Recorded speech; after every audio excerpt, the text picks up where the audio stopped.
Outside, are we all inside? If there's anyone outside, please come in, please make your way so that we can start. We're good, Rose? All right, you can start. So good evening, everyone. Thank you for braving the Nairobi traffic to be here with us today. Karibuni.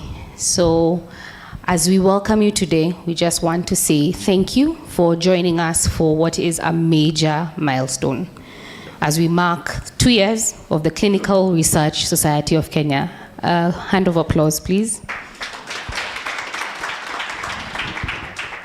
So tonight we're not just celebrating a date on the calendar, we are celebrating a community. We are celebrating ourselves, a community of researchers, clinicians, site teams, regulators, sponsors, and policy shapers, as well as the students who have joined us today.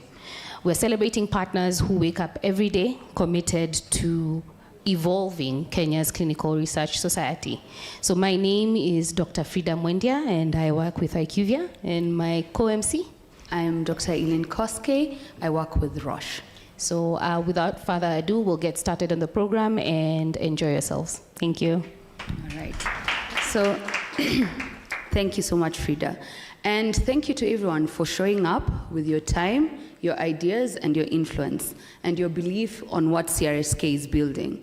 Your presence here is a signal that the ecosystem matters, that partnerships matter, and that Kenya's clinical research future is something worth investing in. So settle in, enjoy the evening, and let's make this a celebration worthy of the impact. It's my pleasure to welcome a notable colleague who is a respected leader in clinical research. He's a mentor to many in this room, as many of you would attest to, and a guiding figure for the scientific committee, Prof. Walter Jaoko, to deliver the opening welcome remarks.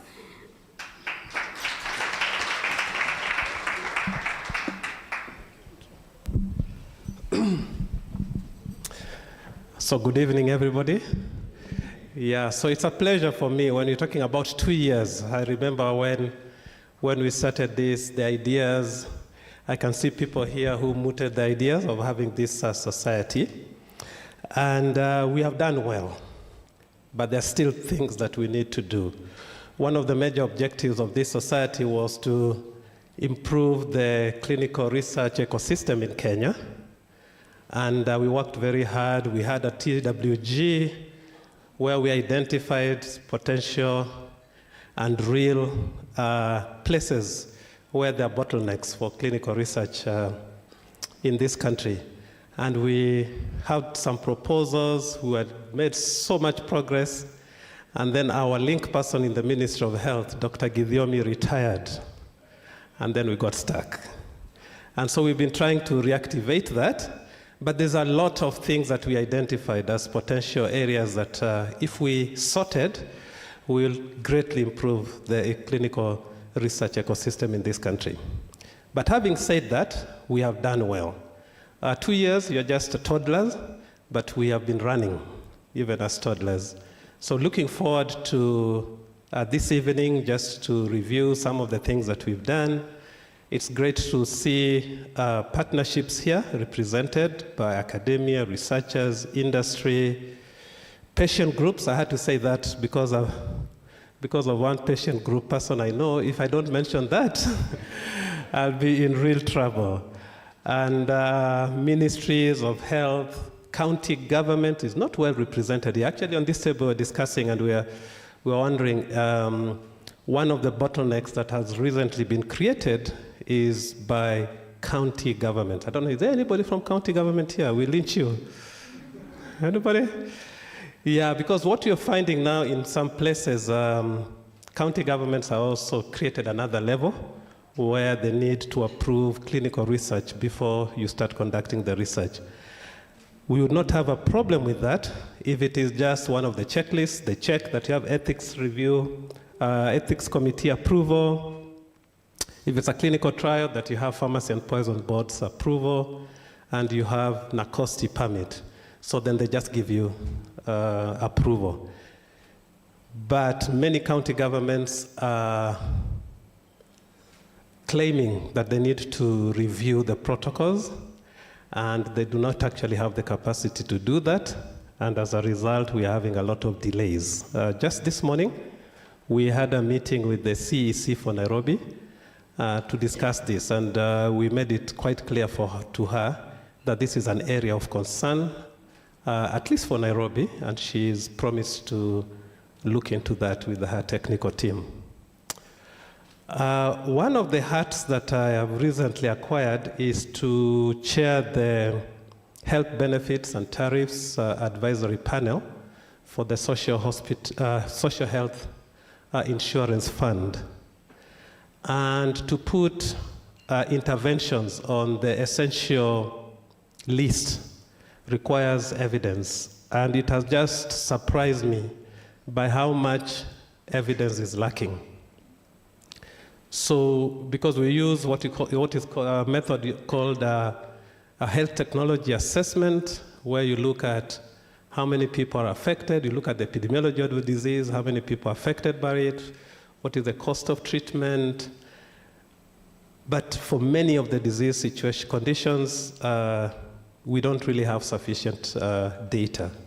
And so there's still a lot of room for this society to really beat the drums for people to conduct more clinical research so that we can have evidence-based decision-making in this country. With those few remarks, I just want to welcome you and thank you for creating time to come for this function. Today has been really challenging for traffic. I'm sure some people who wanted to come are still caught up because of the State of the Nation address by the President of the Republic. Thank you very, very much. I hand it over to you. So thank you so much, Prof. Jalko, for centering us today with so much clarity and purpose. I think he has really been an instrumental part on this journey for us, for many people in the room. And so, Prof, we want to say that we appreciate you, and we will carry the challenge of continuing this clinical research work with the same excellence that you have grounded. Okay, so at this part, we're going to just introduce what tonight is going to be about. And this evening is ideally about three things. One, we want to celebrate how far this community has come. Two, we want to continue reflecting on the gaps that still slow us down. Where can we do better? And then finally, we want to align on the opportunities ahead, because we are conversant that Kenya's research, clinical research potential is not theoretical, it's unfolding, and we're seeing how great we can become. And before we proceed, we would like to, thank a few people here. We'll start with the CRSK Secretariat. We are here because they're the engine that keeps this thing running. So, big round of applause for the CRSK Secretariat. Thank you for your consistency, your coordination, and behind-the-scenes operational muscle that makes gathering like this possible. You hold the ecosystem together with intention and grit, and we deeply appreciate you. We'd also like to extend sincere appreciation for our sponsors, whose partnerships accelerate the mission. So just to name them, we have Oximio, DNDI, and of course other partners represented here today, like Thermo Fisher, IQVIA, ATS Travel. Thank you for choosing to stand with CRSK. And finally, to our members, researchers, clinicians, trial site members, students, industry experts, everyone represented here, this evening is for you. Your work fuels the pipeline of Kenya's clinical research future. So thank you for believing in the community, thank you for standing with us, and thank you for the belief in what CRSK can do. So please relax, ladies and gentlemen, settle in and get ready for an evening of insight, connection, and celebration. So just a few housekeeping rules. Should you need to use the powder room, it's on outside the room on your left. Okay, so we'll move on to our first presentation, and to kick us off, we'll dive right into the substance. And our first presentation really highlights a critical but often invisible engine behind successful clinical trials. This is the ability to move people, to move expertise and essential resources safely and efficiently across borders. So the address will be given by ATS Travel, and we have Mark in the room. So as Mark comes up, Mark and his team specialize in clinical grade mobility, so supporting CROs, sponsors, and research sites with complex travel coordination needed for study startup, monitoring, and duty of care across Kenya, East Africa, and the broader continent. So please join me in welcoming Mark to the stage.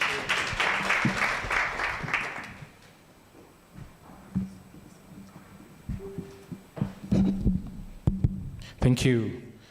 Good evening, everyone. Thank you very much for having me here. My name is Mark Roby. I'm from ATS Travel. And basically, ATS Travel is a consortium of travel agencies. We also have Traveler, and we also have Reserve Trip.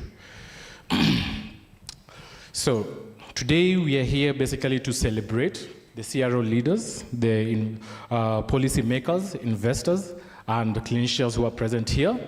And basically, this is just a moment to build trust, share the vision, and fostering partnerships and collaborations all among us. So basically, what we've done here at ATS, we've been in existence for the last 40 years. And what we've done is we've understood the pain points that each and every industry face, especially here in Kenya, since we are located here at CRSK Garden House, Fasngong Avenue. And one of the site startup delays that we've understood is just the visa bottlenecks. And with ATS Travel, we have a dedicated visa desk that's always there to assist you during your pre-planning travel planning process. And then also that we also saw the duty of care gaps, whereas we come up with multiple systems to be able to assist you on the duty of care, so that whenever you're in site, there's always someone who's always in the back end to be able to assist you. And as I stated, we have a 24/7 desk, so that whenever you're in site, let's say in West Africa, which is something that we've really perfected ourselves in, coming up with great partnerships, so that whenever you leave your house here in Kenya, to the time you get back home, ATS Travel will be there to assist you with all your travel and logistics pain. We also have 6 to 12-month global vendor rollout cycles, which are usually incompatible, and then with also the rapid response and nature of clinical trials, meaning that in that particular destination, let's say in West Africa, in Abidjan, we also have partners who are there, and that's why we've really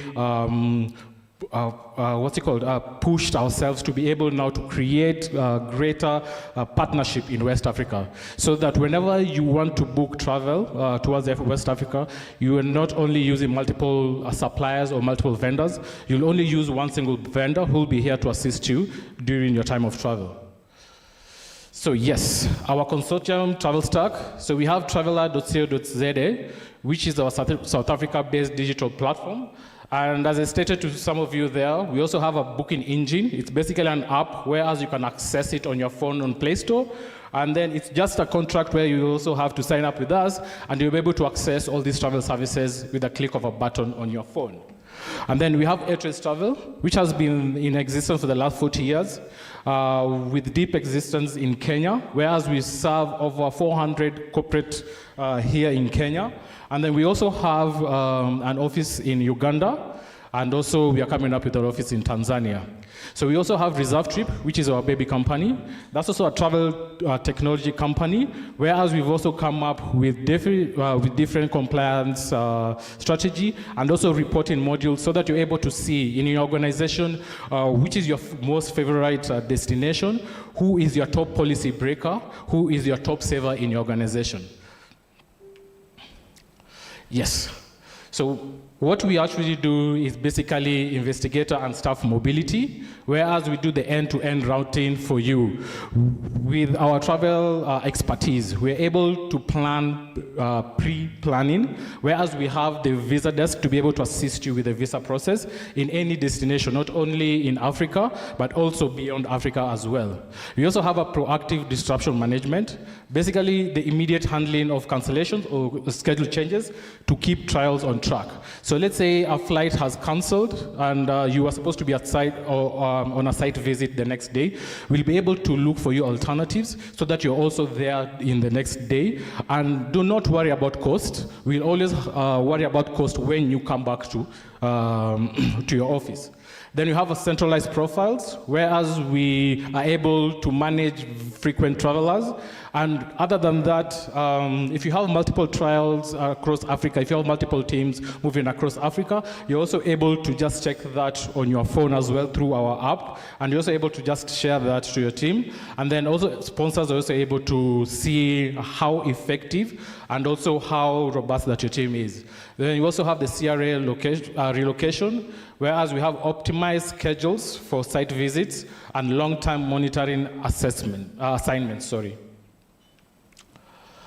So, accelerating site activation, basically speed to start metric, whereas we view travel as a critical component of site activation.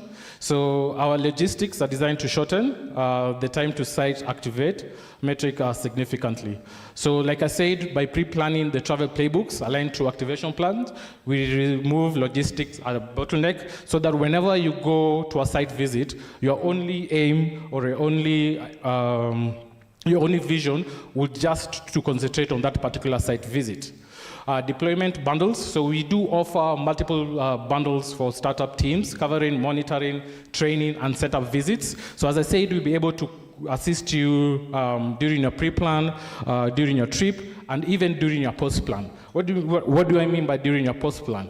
So basically, you also want to get feedback, or even you want to give that feedback to the sponsors. We're also able to assist to coming up with data to show to your sponsors that this is how you've been able now to execute travel and to execute all your clinical trial visits.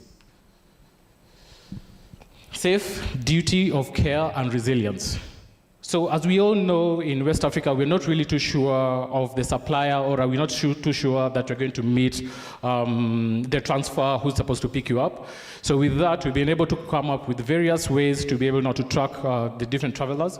And to start with that, we have a 24-hour support desk that will be able to assist you. So if you're traveling to a certain destination and you get stuck, you'll be able to contact our support desk through WhatsApp, and they'll be able to assist you immediately.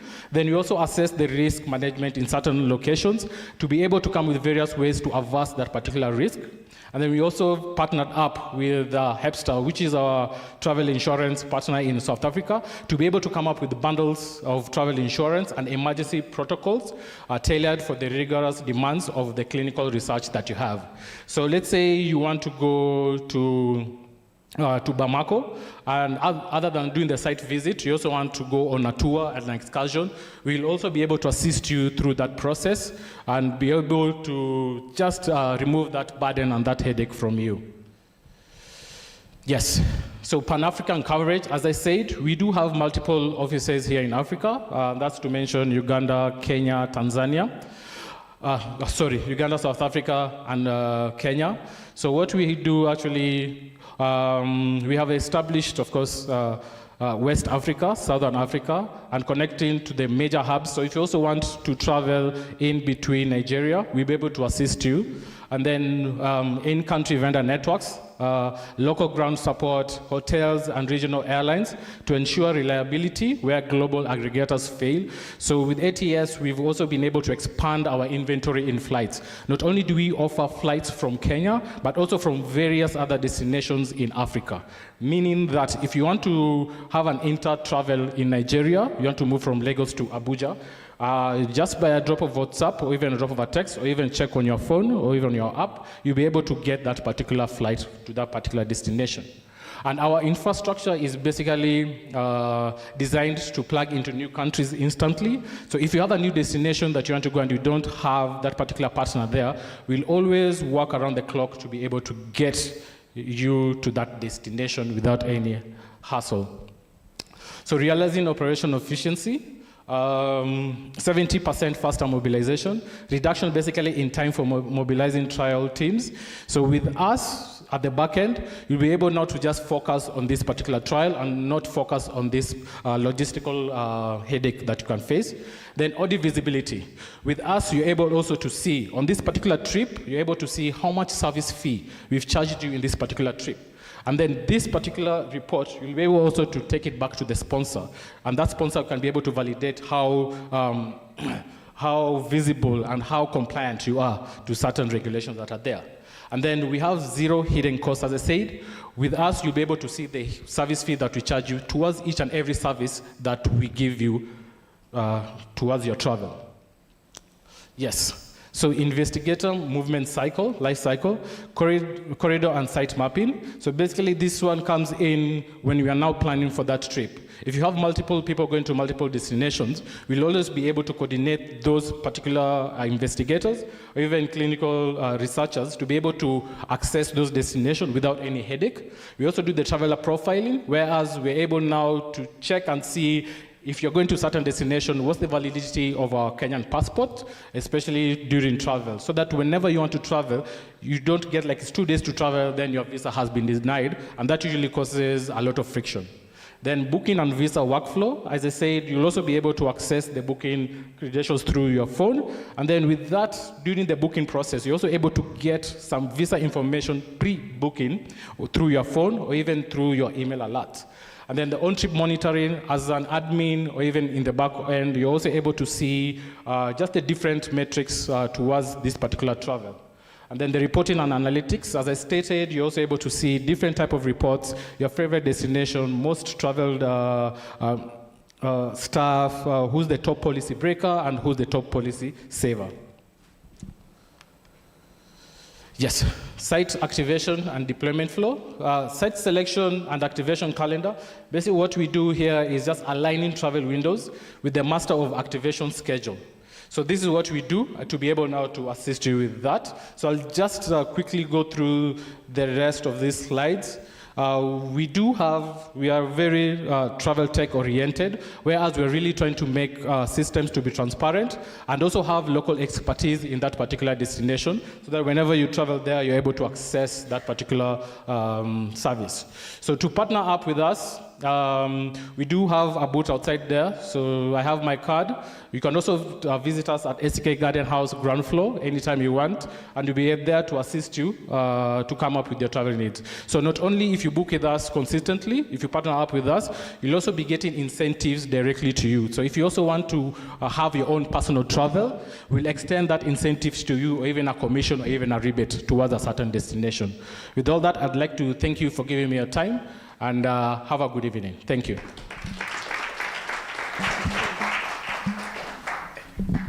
Thank you so much, Mark. I am sure there are a few people who might be interested in your services, like Prof. Oyugi. I am sure, based on what Mark has presented, there might be some areas of synergy between the two of you, right? A running joke between Prof and myself. All right, so we'll switch gears right now and prepare for the fireside chat that will bring together two individuals who, straddle the world of policy, practice, and everyday research in this country. So please join me in welcoming Dr. Patricia Njuguna, who is a senior medical officer with PATH, the clinical team where she leads medical strategy and oversight for vaccine clinical trials across phase 1 to 4. She's previously served at WHO as the program evaluation and safety lead for malaria vaccine implementation in Kenya, Ghana, and Malawi. Please welcome Dr. Patricia, who will tell us more about herself. And joining her will be Auxilia Mutemi, who is a clinical research professional based in Nairobi, Kenya, and she's been supporting site management and clinical operations in Africa as a CRA and CPM at IQVIA. Additionally, Auxilia is one of the most dedicated members of this society. I'm sure she was one of the founding members. And her commitment in advancing clinical research in Kenya is evident. Welcome, Auxilia.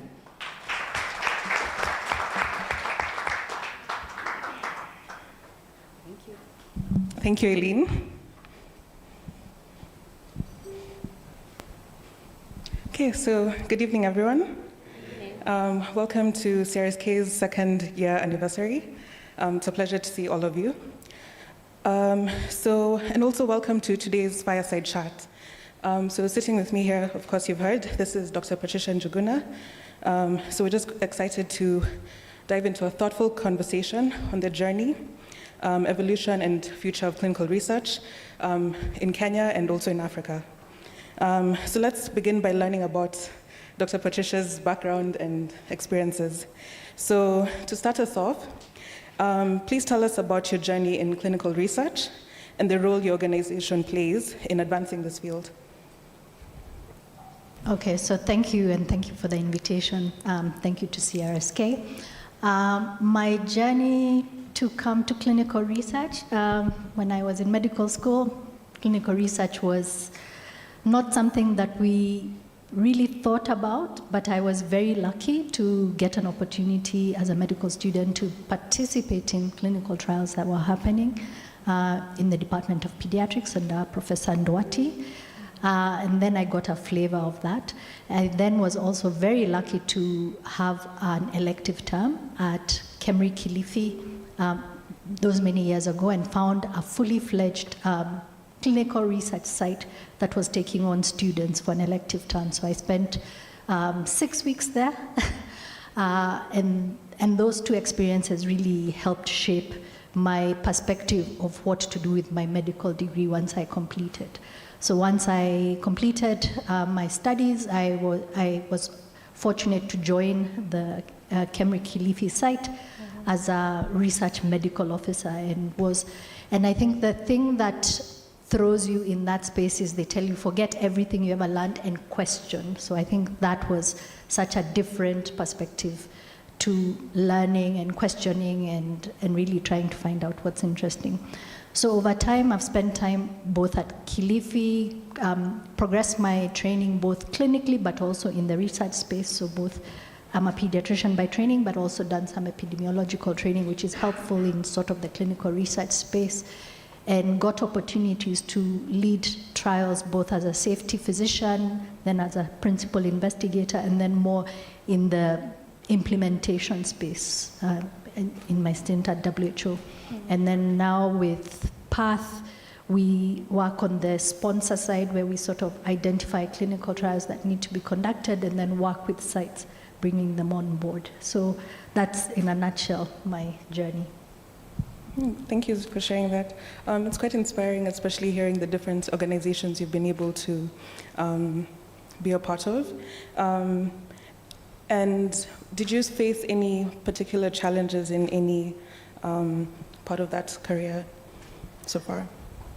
I guess the challenges I would say is the mind switch. So the training that I received as a medical doctor was more clinical oriented. So that switching to questioning and thinking about that, I wouldn't say that's a challenge, but that was, you needed to change how your mind thinks. I think the other challenge is, or rather the other thing that I would say was not a challenge per se, but I had an opportunity where I was able to do both clinical work and clinical research at the same time, which I thought was very fulfilling because it helps feed, you continue to identify areas that benefit from the clinical research that you're conducting. I guess from a personal perspective, how to balance family life with a very robust clinical research career, when you have to travel, which I think a lot of people who are in this space do balance. But I think those are not, I wouldn't call them challenges. I think they're opportunities to not have work-life balance, but to work in something that you love, which is something I'm glad that I have had the opportunity. Yeah, that's a good way of phrasing. I know a lot of us are victim to traveling a lot, but it's good to see that it's still quite fulfilling. And so you've been part of this landscape for quite a while. How do you see, or how have you seen clinical research evolve in Kenya over the last 10 to 15 years? I think Kenya has always been a very important country, not just in Kenya itself, but also in the region. We have been ahead, so I think Kenya has always been an important destination for clinical trials. We have seen both on the ethics and the regulatory space that we have developed, but we also, we still continue to face challenges where we sort of, as we develop the different regulations, we must consider how they may impact research. So the ethics and regulatory space protects the people who are in studies, but also it shouldn't delay science, because in that sense you're also not protecting the people that could benefit from the intervention. So any processes that we put in place should balance that, the protection, but also ensuring that we still maintain the speed and the space that we have, so that we continue to maintain our space as an important destination for clinical research. Thank you for that. Yeah, you've highlighted something important. Always finding the balance between protecting participants, but also, yeah, like approving trials, which also are for participants. What has surprised you most about this evolution so far for Kenya? I think well, I don't know. I'm not sure if there's something that has surprised me per se. I think what has impressed me is that we have been able to be agile to do studies that have impacted policies or brought new interventions to the space. So I think it's not, you could say it's a surprise, but I think knowing Kenya and Kenyans, I think it's not a surprise. I think we have the capacity, but we probably are not exploiting it to its maximum. Yeah, thank you for that. Yeah, we definitely do have a lot of potential. So looking ahead, what do you see as the biggest opportunities to grow, especially this potential that we have in Kenya? How do you think we can grow that, and what practical actions can different stakeholders, some of them represented in this room, take to support this growth? I think we must continue to evolve the space, and I think the setting up of CRSK is an important space, because you're always bringing together the stakeholders that are in the space. For a long time, clinical research in Kenya was small groups of like-minded people in their silos trying to bring research together. So CRSK will help be maybe a catalyst and in sort of bringing the important stakeholders to ensure that we continue to have an enabling environment to continue to do research in this space. There are new interventions. So when we started clinical research, perhaps even like the lab interventions or testing that we could have done were very different from what we have now. So things are beginning to evolve, and we need to be ready to embrace and to utilize that space to continue to provide the outputs that are relevant to the current space, so that we're not doing studies that should have been done 20 years ago. We are doing studies that are relevant to 2025. And I think the people in this group, as Professor Jauko was pointing out, we need to work together to ensure that we continue to be able to have, to enable that. I think the other thing that's becoming important in this space is the use of technologies and AI. I mean, ATS was just telling us about on your phone, this was something, this was not a concept when I started clinical research. You had to get on a phone. There was, I'm sure some of the early papers that Professor Jauko wrote were on a typewriter. You emailed them, corrections were sent. It was very basic. Yeah. And now that concept is unfathomable to now that when you want to do a paper, you do it, corrections. It's very seamless. So keeping up with the technologies and AI is becoming also very important.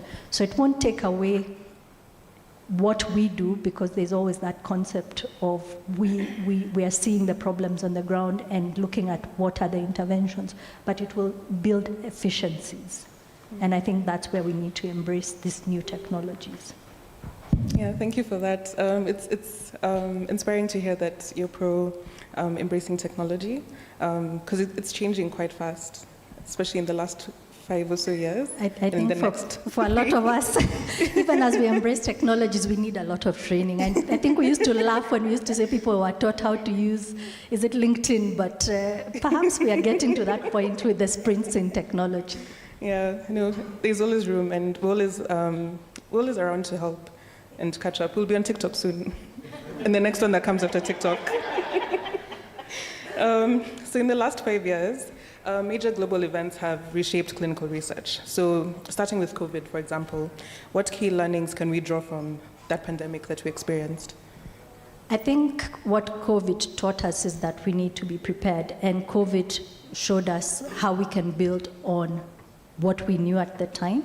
So there's always a lot of questions of how do we get a COVID vaccine in such a short time? It's because people have been doing the work, and we can learn from commonalities in a platform that can help springboard something in a certain space. I think now we are always aware of epidemics that are happening. There's Marburg, there's Ebola, there's every other epidemic, every other mpox. And we have a lot of research that has been done that is maybe abandoned or shelved, and therefore is ready to go into the next step. And organizations such as CEPI, who are working with a 100-day mission, are really being audacious by saying, if you can identify an epidemic today, in 100 days you should have a clinical trial set up. But do we have the infrastructure, the regulatory, the ethics environment to do that? And we need to challenge the environment that we live in. Ebola is going to be happening here. It's not going to be happening in, I don't know, the US, where they have that system. And we need to be ready to be able to test the new interventions, because they will be affecting our people. And so I think that's what we learned from COVID and the new epidemics that we are seeing. And it is doable. I think Rwanda was able to stand up a study in less than 100 days. So if they can do it, I think we can put our hands together and start these. Yeah, so stay ready to be ready. Yes. Or be ready to stay ready. And okay, like a second major global force is geopolitics. Like we've seen when, like for example, what happened with Ukraine, and there was such a disruption and everything. How do you see geopolitics shaping or disrupting clinical research today?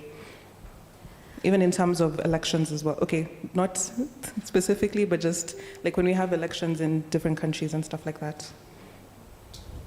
So I don't know how you define geopolitics, but I think geopolitics does happen still even in the context of epidemics or pandemics. So whether it was the flu or COVID or politics or the other things. I think what we realize is that in those instances, there's often opportunity to, nations will look inside. I mean, if there's a problem in a certain area, you hold on to what you have. So I think the opportunities that we see, at least in the African context, that nations want to start looking at vaccine manufacturing, that's very important. We see that the regulatory bodies are now starting to mature their activities so that they are able to provide adequate oversight to that manufacturing. And it's important because in the context of geopolitics, the supply chain disruptions. So if you can't get vaccines in, but you're able to manufacture them in your region, your country, that impacts you less. And as in the context of COVID, there was always like, we first need to secure doses for our population before we give them. And that happened the same time with the flu pandemic that happened, I think, in 2010, 2011. So it's not a new thing. We just need to be able to continue to build on the existing strengths that we're making, so that when the next geopolitical something happens, we are in a better space. We are not repeating what we saw. So if COVID comes back today, are we still going to say, we are waiting for a COVID vaccine? We need to be doing better and saying we now are able to either fill finish or whatever it is. We need to do better. That's what I would say. Yeah, I think we've realized that geopolitics is increasingly becoming both a silent driver and also a disruptor. So it is good to, again, just be ready and stay ready and have all those regulations and capacities in place. Thank you for that. And so now, for the future of clinical research in Africa, so looking 5 to 10 years ahead, how do you envision the clinical research landscape changing in Africa? And do you think AI and new technologies significantly change how we conduct research? I know we mentioned AI before, but now like sasa kwa ground. I think the future of clinical research in Africa is bright. Maybe when I started in clinical research, there were not many people that we could sit together and talk about clinical research or the environment. And now we have rooms and probably beyond this, people who are in the field of clinical research. I think the statement that we see a good number of CROs setting up in Kenya, in the region, also speaks to the future of clinical research in Kenya and in the region. So I think the future is bright. In terms of how AI will take clinical research in the future, as I said, it's to build efficiencies. I think we shouldn't be afraid of it, but I think we also need to ensure that it's being used in an ethical manner. And I think there's a lot of people looking into that space of how to use AI ethically, especially in this space of clinical research. I mean, we already face a lot of questions about why we do the research, what is it in for it, but also just making sure that with the introduction of AI in the same space, that the ethical safeguards are not lost. Yeah, I think that's very important. And the future is both exciting and unpredictable, but mostly exciting. Very exciting. Okay. So lastly, as we wrap up, what advice would you give to both seasoned veterans, some in this room, and also to those who are just starting out and trying to get their foot in? I think to the veterans and to some of my mentors here, I think to continue to encourage them to continue to mentor us and to mentor the upcoming generation. I think for people who are looking for a foot into clinical research, it's an exciting space. It's a space that is quite broad, so you don't have to be one thing, and there's quite a lot of growth. So, yeah, welcome. Okay. Is there anything that you wish you had known at the start of your career that you know now, that you can share? I'm not sure if I'm that thoughtful. What do I wish I knew then? And you can't say AI. No, we didn't know about AI. Yeah. I don't know. Any trainings you wish you did? Do you wish that you specialized in a different course? Do you wish that you attended more conferences or something? I think I was very fortunate. So I have had the opportunity to do both my clinical training but also my research training. So that's the thing that I would say to anybody who is looking to come into this space. Whatever it is,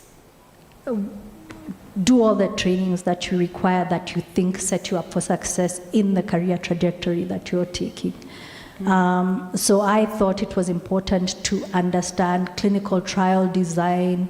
So I did a degree in epidemiology, but I also had the clinical training and the subspecialty training because I was interested in vaccines, and children are the people who are the main population that take on vaccines. So I was able to be able to have the dual training. Additionally, I was lucky to work with Professor Trudy Lang, who works with the Global Health Network? Yes, I was looking at him because he could help me with the name.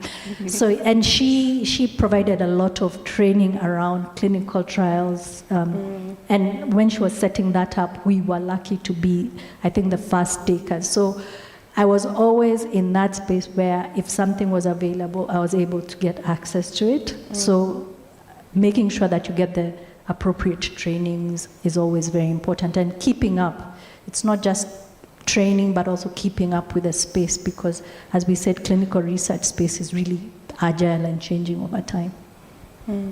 Thank you for that. So for now, we'll take one question from the audience. Is there anyone who has a burning question? Okay.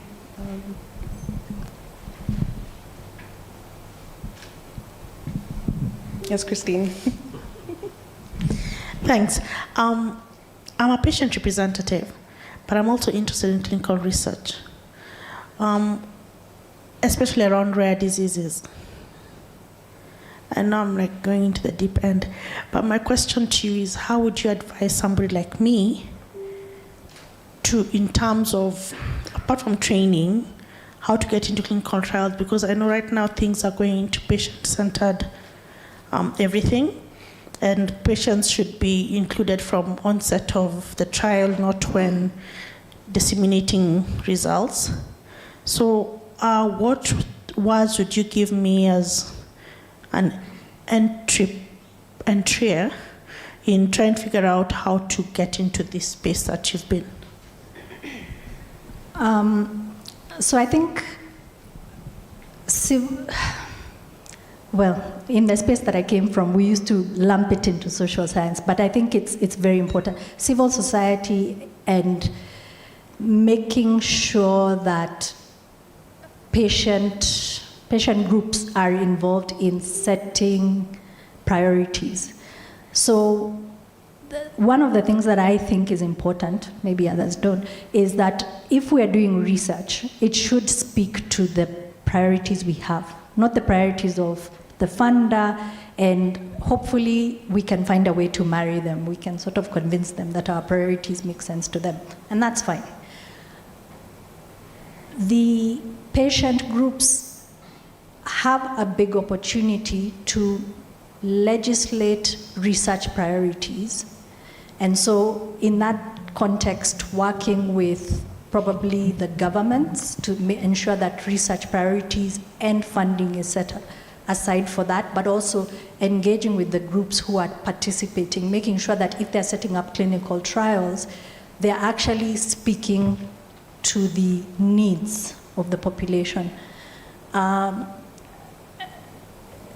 This is going to be a bad example, and Professor Jaoko will shout at me if it's wrong. But in the space of HIV, the clinical trials that were done in Kenya were, at least the one I participated in, was looking at breastfeeding versus not breastfeeding for HIV infected. That was a question for us because we knew that mothers don't always breastfeed. So how do we ensure that it's safe? So that question was relevant. But I'm not sure if at that point there were patient groups, but that, how did we know that that was the appropriate question? You need to be in that space, working in communities or in the groups, understanding that, and that's where I see the patient groups coming in to sort of say, these are the problems we see in this context. It might be a different question in a high income or a different context, but making sure that the research, well, I don't think you can make sure, but encouraging that the research that's done in our context speaks to the needs, because the output may help somebody else. So remember, the person who is paying for the research, if they're a company, say Roche, wants to sell something. If they are making something that will sell in a high income, it's a win-win for them, but it's not a win for us. We provide the data, we get paid for the research, but in the end, it may take a long time for the product to come to us. And just for, these are my own personal thoughts, these are not my employer's thoughts. So in that context, we need to ensure that we encourage that the research that is done would be something that would quickly translate into something relevant for our local population. That's how I would see the patient groups or the civil societies really coming on strong and really ensuring that they lobby and they encourage us to be ethical in what we're doing. Thank you. So thank you so much for that. We've come to the end of our session. Sorry. Thank you so much for that. We've come to the end of our session. So thank you so much, Dr. Patricia, for those thoughtful insights and for starting your journey, sharing with us your journey today. We really do appreciate. This conversation highlights not only how far we've come, but also the exciting opportunities that we have coming ahead in the future. And yeah, we really, really thank you for your time and for sharing with us. And thank you for the opportunity. Okay, thank you.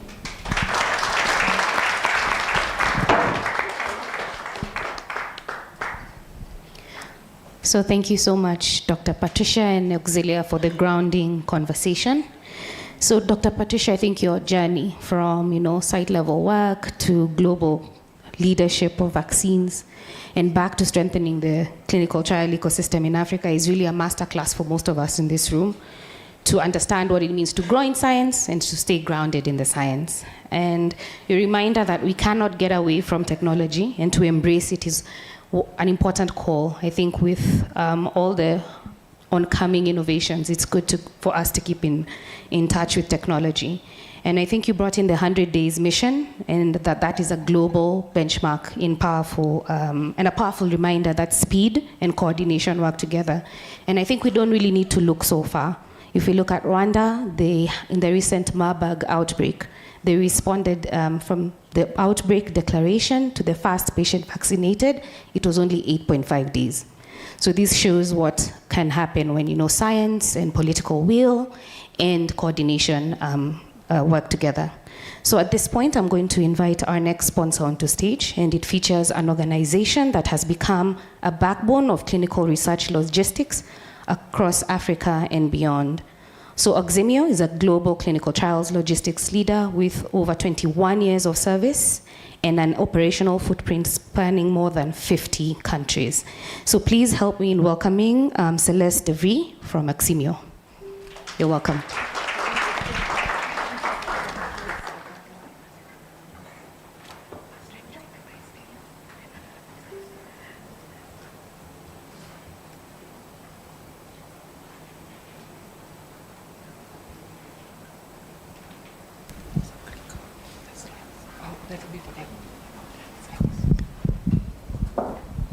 Hi, good evening, everybody. My name is Celeste De Vries, as I was introduced. Thank you very much for having me here. Before our wonderful team of Beth, our RP, and Abel, our operations manager, takes us through the capabilities and capacities and the vision of what we are doing at Oximio from not just a local and East African perspective, but from a global perspective as well. I'd just like to for you all, put your hands together for this wonderful organization that is doing such fantastic work, and we could not go on without an association like this. We so desperately need this in Kenya and in East Africa. So please put your hands together for this one.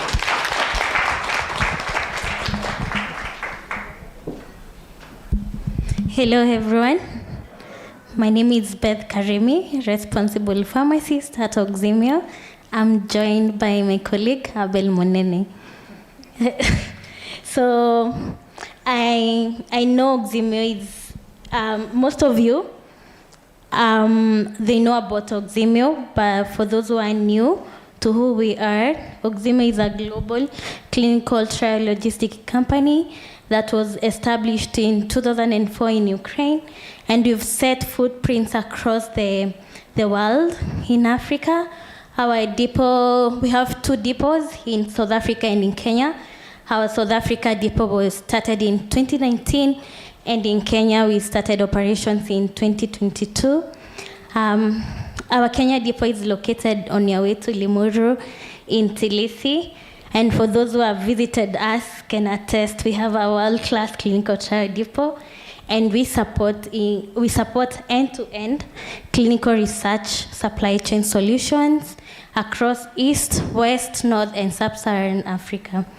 So today we decided to stick to the theme of the event, and we're going to talk about clinical research supply chain in Kenya. That is the realities the future and the milestones that we have achieved as a company.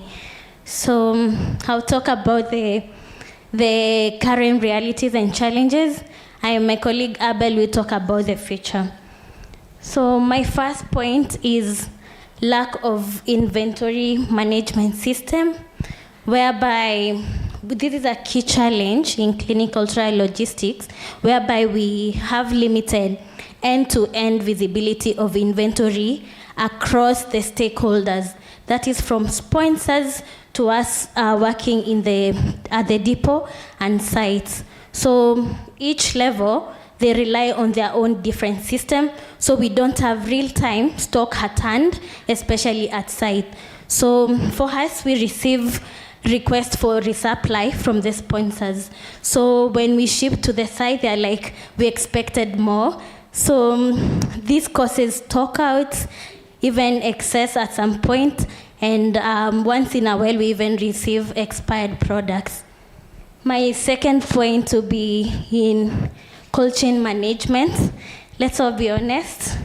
Cold chain management is a critical challenge to each and every one of us, where temperature-sensitive products, they are at risk of experiencing excursion, either during transit, custom clearance, or even on the receiving end at the site, where we find that the site, they open the shipment not in incorrect temperature conditions, that's affecting the product integrity. Another point I'm going to discuss is about unpreparedness of clinical sites, whereby we have delays in shipping products to sites. I'll give an example. Last year, 2024 December, we received a shipment for a study, only for the study to start July this year, 2025. That is 7 months down the line. When we asked the sponsor the reason, they said that only 2 of the 6 sites had the right approvals. My other point to be comparator sourcing, whereby we are experiencing global drug shortage.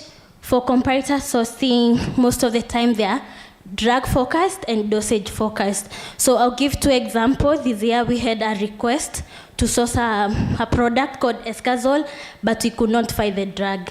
And when we use our other depots in other parts of the world, the manufacturers were reluctant to share the documentation.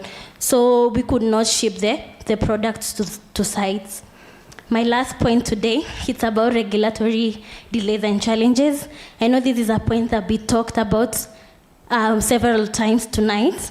On our side, we experience delays in permit approvals, and where we have back and forth with our regulators. The first permit, we submit the correct documentation, and the permit is approved. And now when we're doing the permits a second time, there's that back and forth where they're asking for additional documents that were not there the first time. I'll let my colleague Abel talk about the future. Thank you.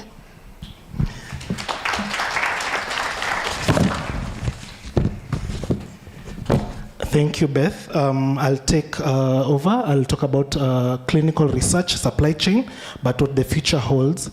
So I'll start with modern inventory management. So what we have seen is that we need the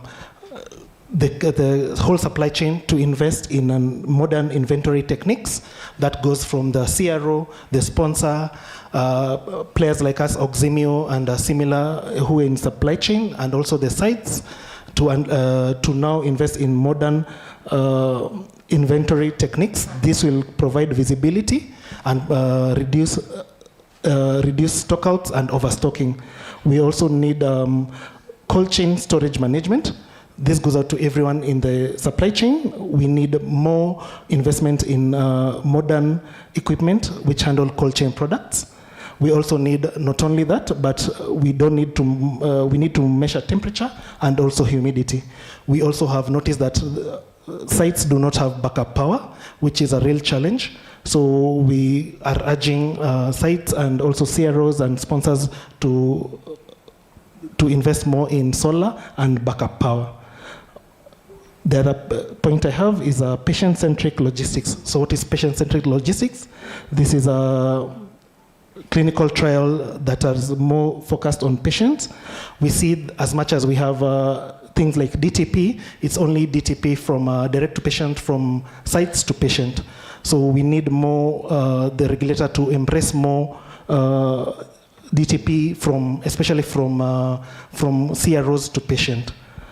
My next point is building capacity in biosample management.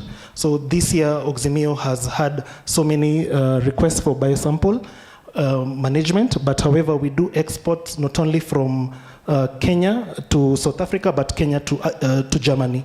We would love for this to change in the future, where we want organizations to invest more in laboratories, which will build capacity, and we also want policies that favor biosample management. These policies can include data management, can include working together just so that we can build our laboratory capacity. We have to be honest, AI is taking over. I've heard the previous speaker talk about it. So we need also all of us to embrace AI. This includes digital tools like IRT, and we've seen others like smart monitoring for cold chain. So we are hoping that organizations will continue embracing AI. My last point is partnerships and collaboration. Oximio is open to working with like-minded partners and industrial peers, and this not only goes out to the people in supply chain, especially in clinical trials, but we are open to working with CROs, sponsors. I've seen I've learned a new word today. We have patient. I've met Christine. We have patient people who represent patients, and also sites. My last slide is Oximio's milestone and capabilities. For 2025, Oximio has had, the biggest milestone we've had is that we've now incorporated clinical customs clearance license. What does that mean for organizations? It means that Oximio can now do every documentation for logistics in-house. It means we have better visibility, especially when it comes to shipments. And what does this mean? This means that we have an overall cheaper clinical trial. For those of you who've never been to Oximio, we encourage you to come. We have really invested in temperature control capabilities. We have heavily invested in cold chain capabilities from -80 to -20 to 2 to 8 and 15 to 25. And we also have other services like returns and accountabilities, and also destruction management. We also do comparator sourcing, procurement, and LTR. Thank you.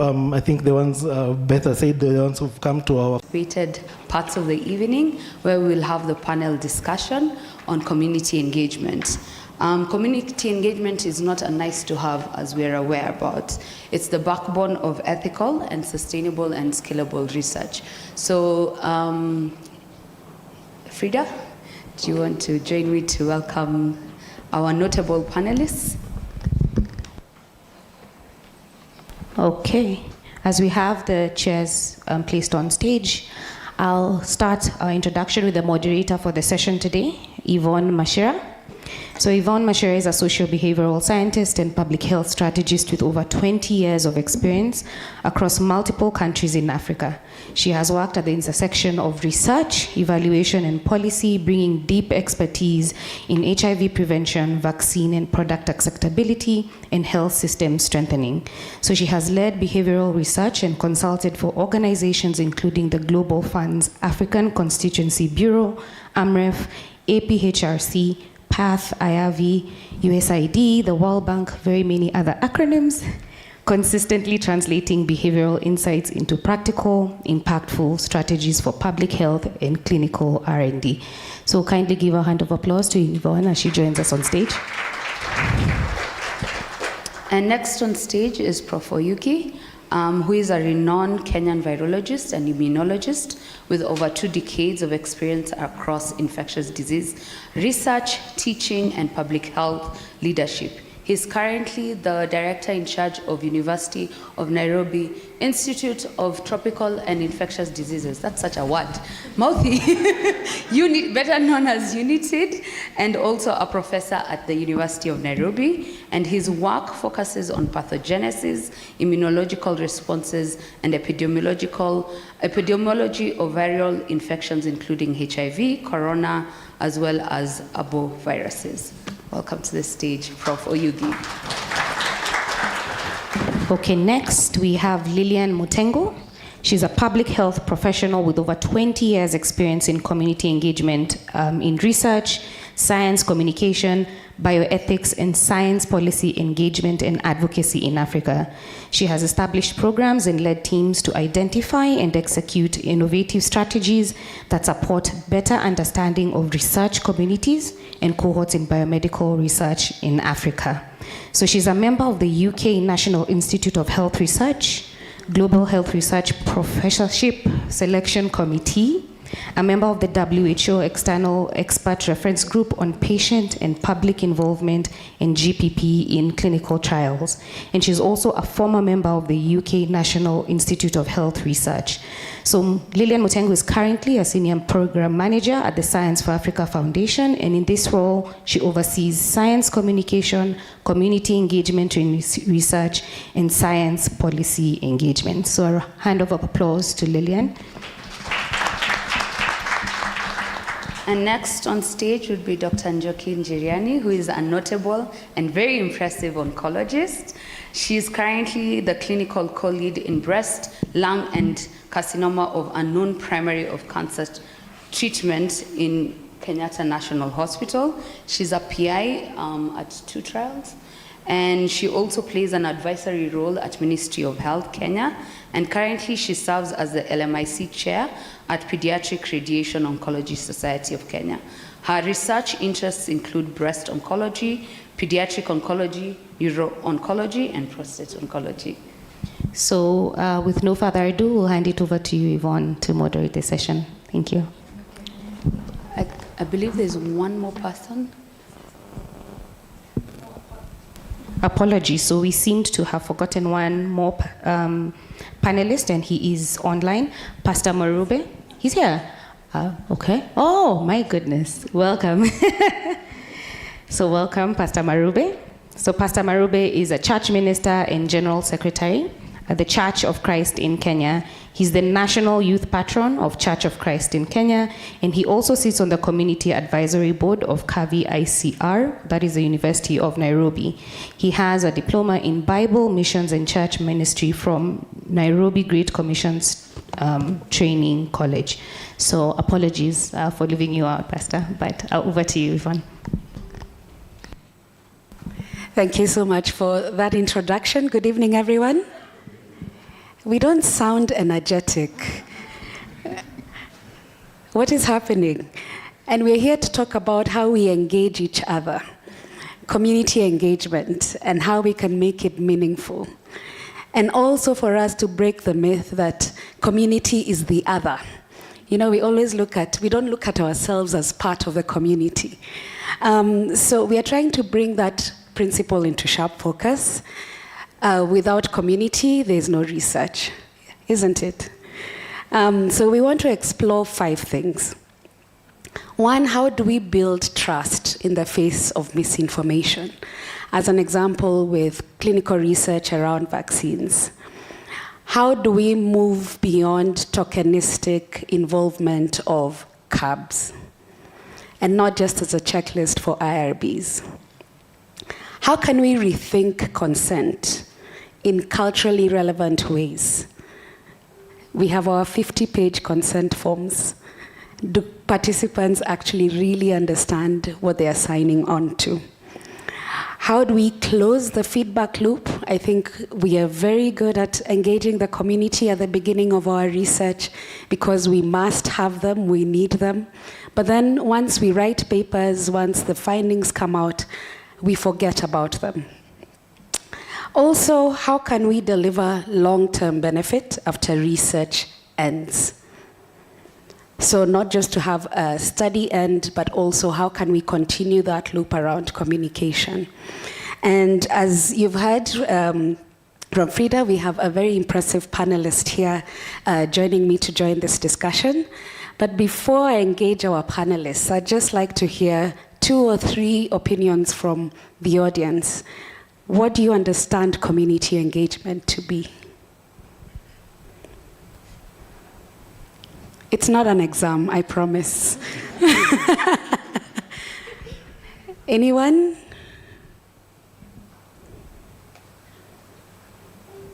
And I know it's not a new term for us.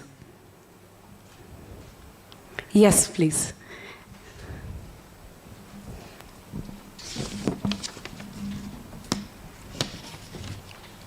Okay, good evening, everyone. I'm Isaac Mulatia from Oximio Limited. And from my understanding, I understand that community engagement is the act where maybe an organization or a department or maybe people come together and try to find some realities about something maybe has happened. Maybe a community or a certain group of people has done something. Then now you want to engage other people, maybe to recruit them or to get their point of view on whatever you're trying to do to them or whatever you want or you may wish to do to them, of their inputs and what challenges they're having or what they expect from you. So that's my take on community engagement. Thank you. One more. At the back there. And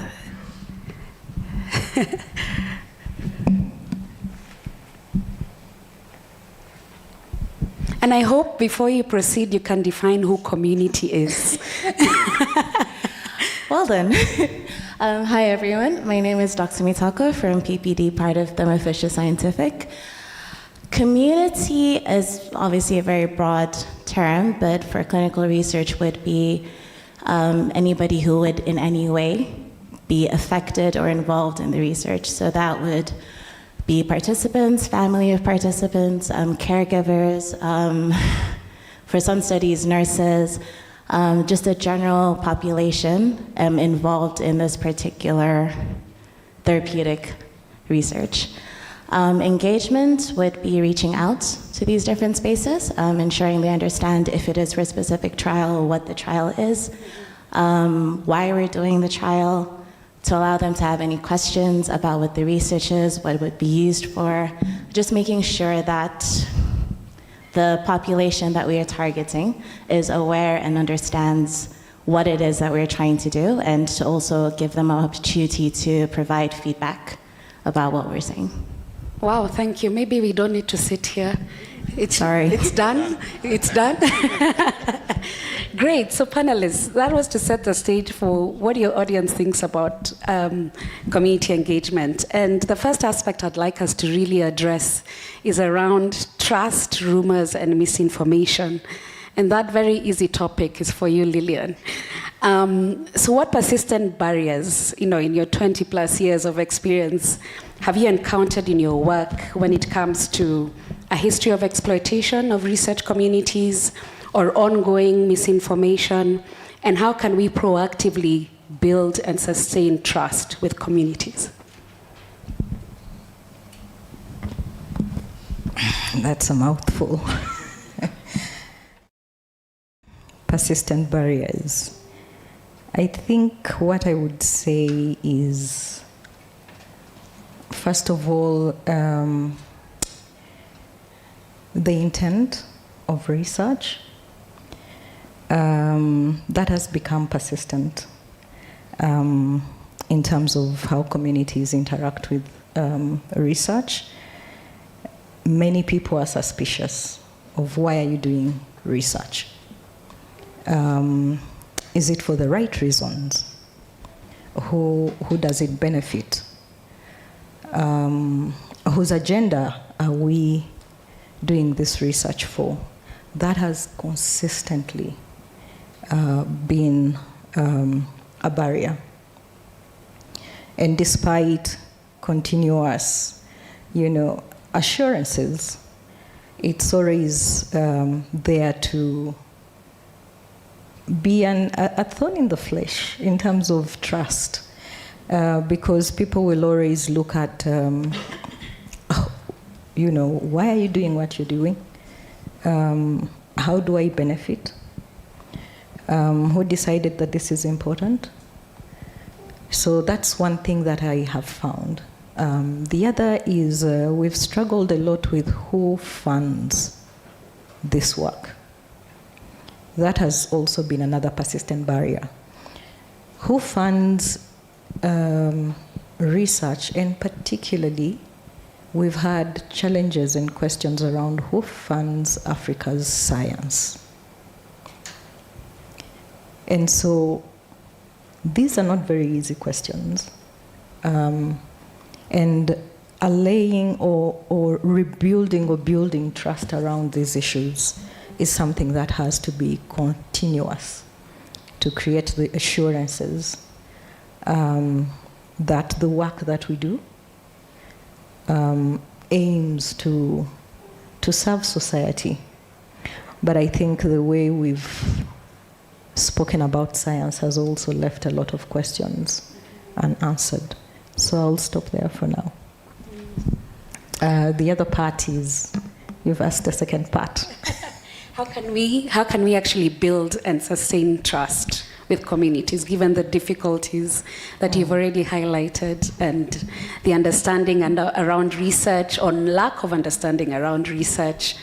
And you've also brought in a very interesting perspective, and a sensitive one, around the fact that our research is primarily funded from foreign countries outside the country, and how that can affect the trust building process.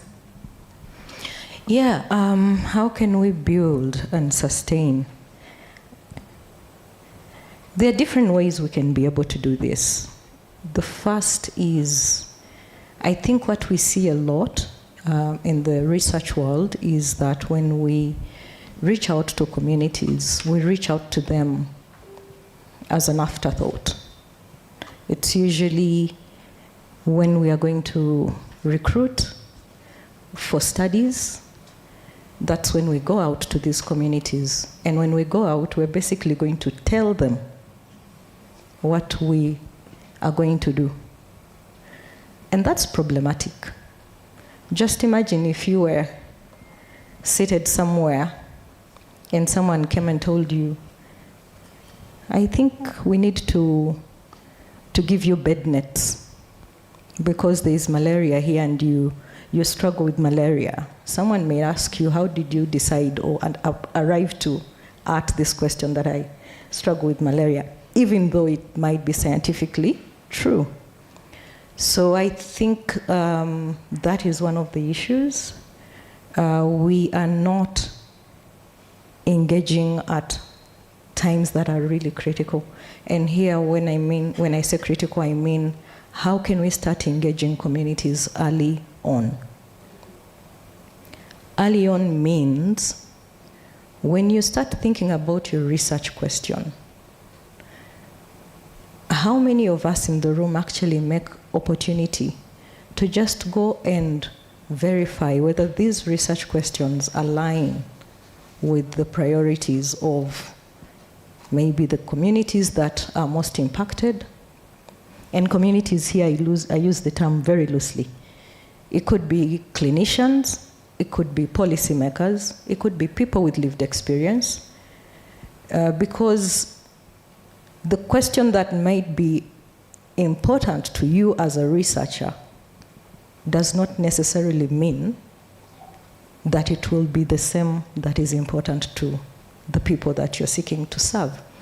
So building that relationship requires that we start reaching out early when we are thinking about the research questions, to be able to kind of, I don't want to call it validating, but to go out and find out if your thinking in one way or the other aligns with the needs of the communities. I think the other would be just knowing that the people that we work with are not completely deficient of knowledge and expertise. I know in the research world in science, because we are experts in the field, we always go to communities with this attitude of, we're coming to inform you and we automatically assume that they will actually receive us and take on everything we're saying. There is a problem. So it's important for us to know that whereas as researchers and scientists, there is a wealth of expertise, research expertise, scientific competencies that we have, we also need to, I think, be very aware that communities have their own competencies and expertise, and that, if tapped into, can actually be able to enhance the work that we do. So being able to acknowledge that information, I mean that aspect, that they can bring on their competencies and expertise and knowledge, just like the researchers also have expertise that they're going to take. And so that kind of helps create a lot of, mutual learning. I think I'll stop here for now. Thank you so much, Lillian. Would anyone else like to add on or contribute to that aspect?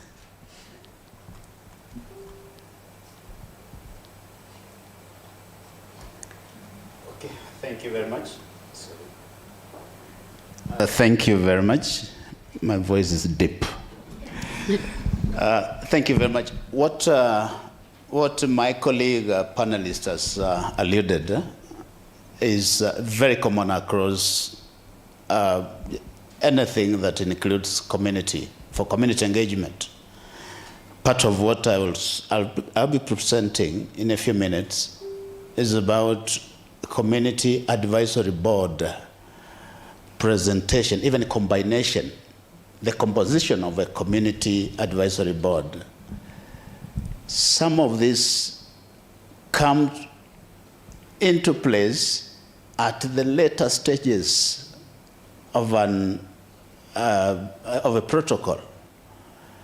And the question most of the members ask is, when did this start? And in most cases,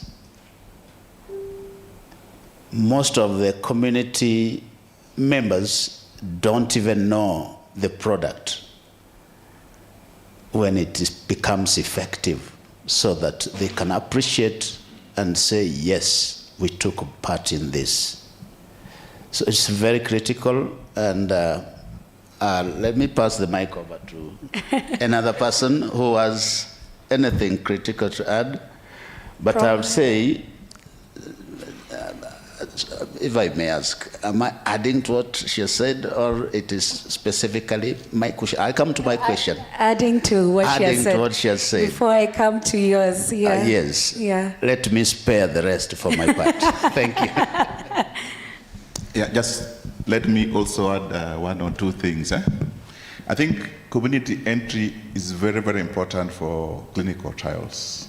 And if you don't do it right, then you're not going to get anyone from that community. I think that's the first thing that you must be aware of.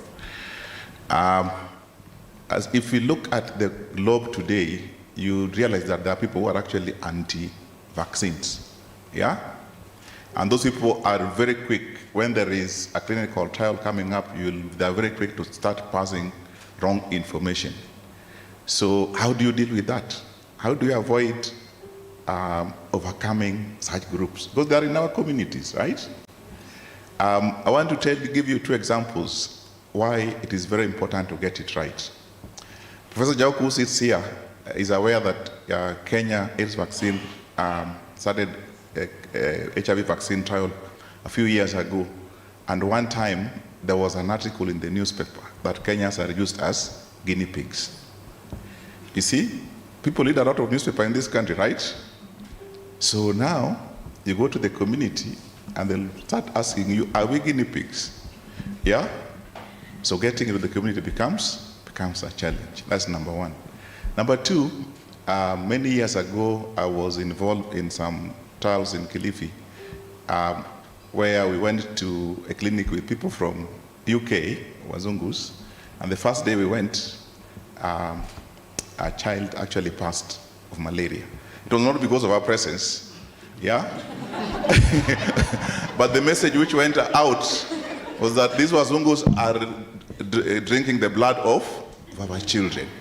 So the following day when we went, there was nobody in that clinic. Yeah? So what I'm trying to emphasize is that you really have to get it right.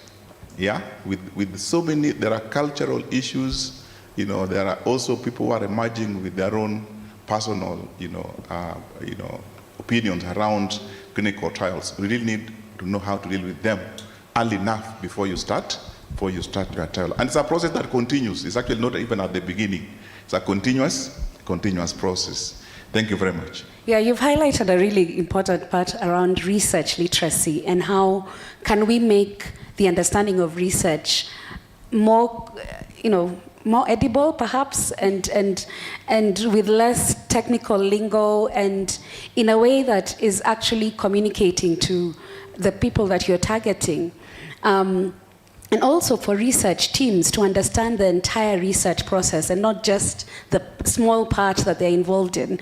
So I know my role is to draw blood and that's it. And that's all I know. So even communicating to the research participant can be difficult. Pastor Marube, I'm coming back to you now. An issue you've touched on, which is the community advisory boards, or CABs as we call them. And I know you've been working with the CAVI CAB for a long time. You have a lot of experience. And you touched on this a little bit, but how do we move beyond ticking the box to say we've involved the CAB? Just ticking the box and saying, yes, did you engage the CAB? Did you involve the CAB? Yes. How did you actually involve them? And I'd also like to hear from you your thoughts on what truly makes a CAB effective and what is missing in current practice. Okay, those are two questions in one. I was trying to be cheeky, but you've yes, caught me. I'll start with the second one on how we can make community advisory boards effective. Let's go to the point straight, to the current situation of community advisory boards. The community advisory board that we have, and Professor Jaoko is here, I know is listening, is that these boards, you have a board chosen for a particular exercise, but the board itself probably doesn't understand the whole process on how it started and where it is and how it's going to end. The challenge here is when we were defining earlier, when you asked what's a community advisory board, or what's a community board? Community participation is basically what we call public participation in other areas. So do we do it because it's a requirement, just to fulfill a requirement, or we do it because it's an input? The community has an input that determines the outcome. So in most cases, we don't look at the outcome, we look at the requirement. It's just a rule, let's put it there, let's check. We have minutes, we have a resolution said, we have photos taken, and that is it. But the question is, how meaningful was that involvement? I've worked in the area of HIV for several years, for many years, and we have these two terminologies: greater involvement of people living with HIV and meaningful involvement of people living with HIV, JIPA and MIPA. How meaningful is the involvement of the community advisory boards? How knowledgeable are they on the science involved? Those are key questions we need to ask. And so the missing link is training. They need to be trained. They need to be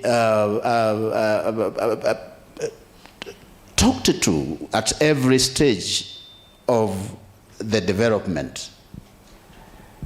Is it something that we form just to come in and this is a bad word here, rubber stamping? I don't like that. Is it something we used to rubber stamp a process and say, yes, a community advisory board was involved? I mean, so how do we move forward for genuine co-creation? I looked at that term and I said, amen. I'm a church minister. I'm a church minister. And when I hear the word creation, we are co-creators with God. That's what we know. And when we talk of community advisory boards as co-creators with scientists, I look at it as a marriage. You get my point?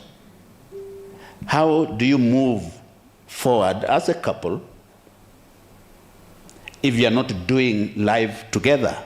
Everything in life, including on how you organize for your supper, how you are going to acquire your next house, how you are going to co-create.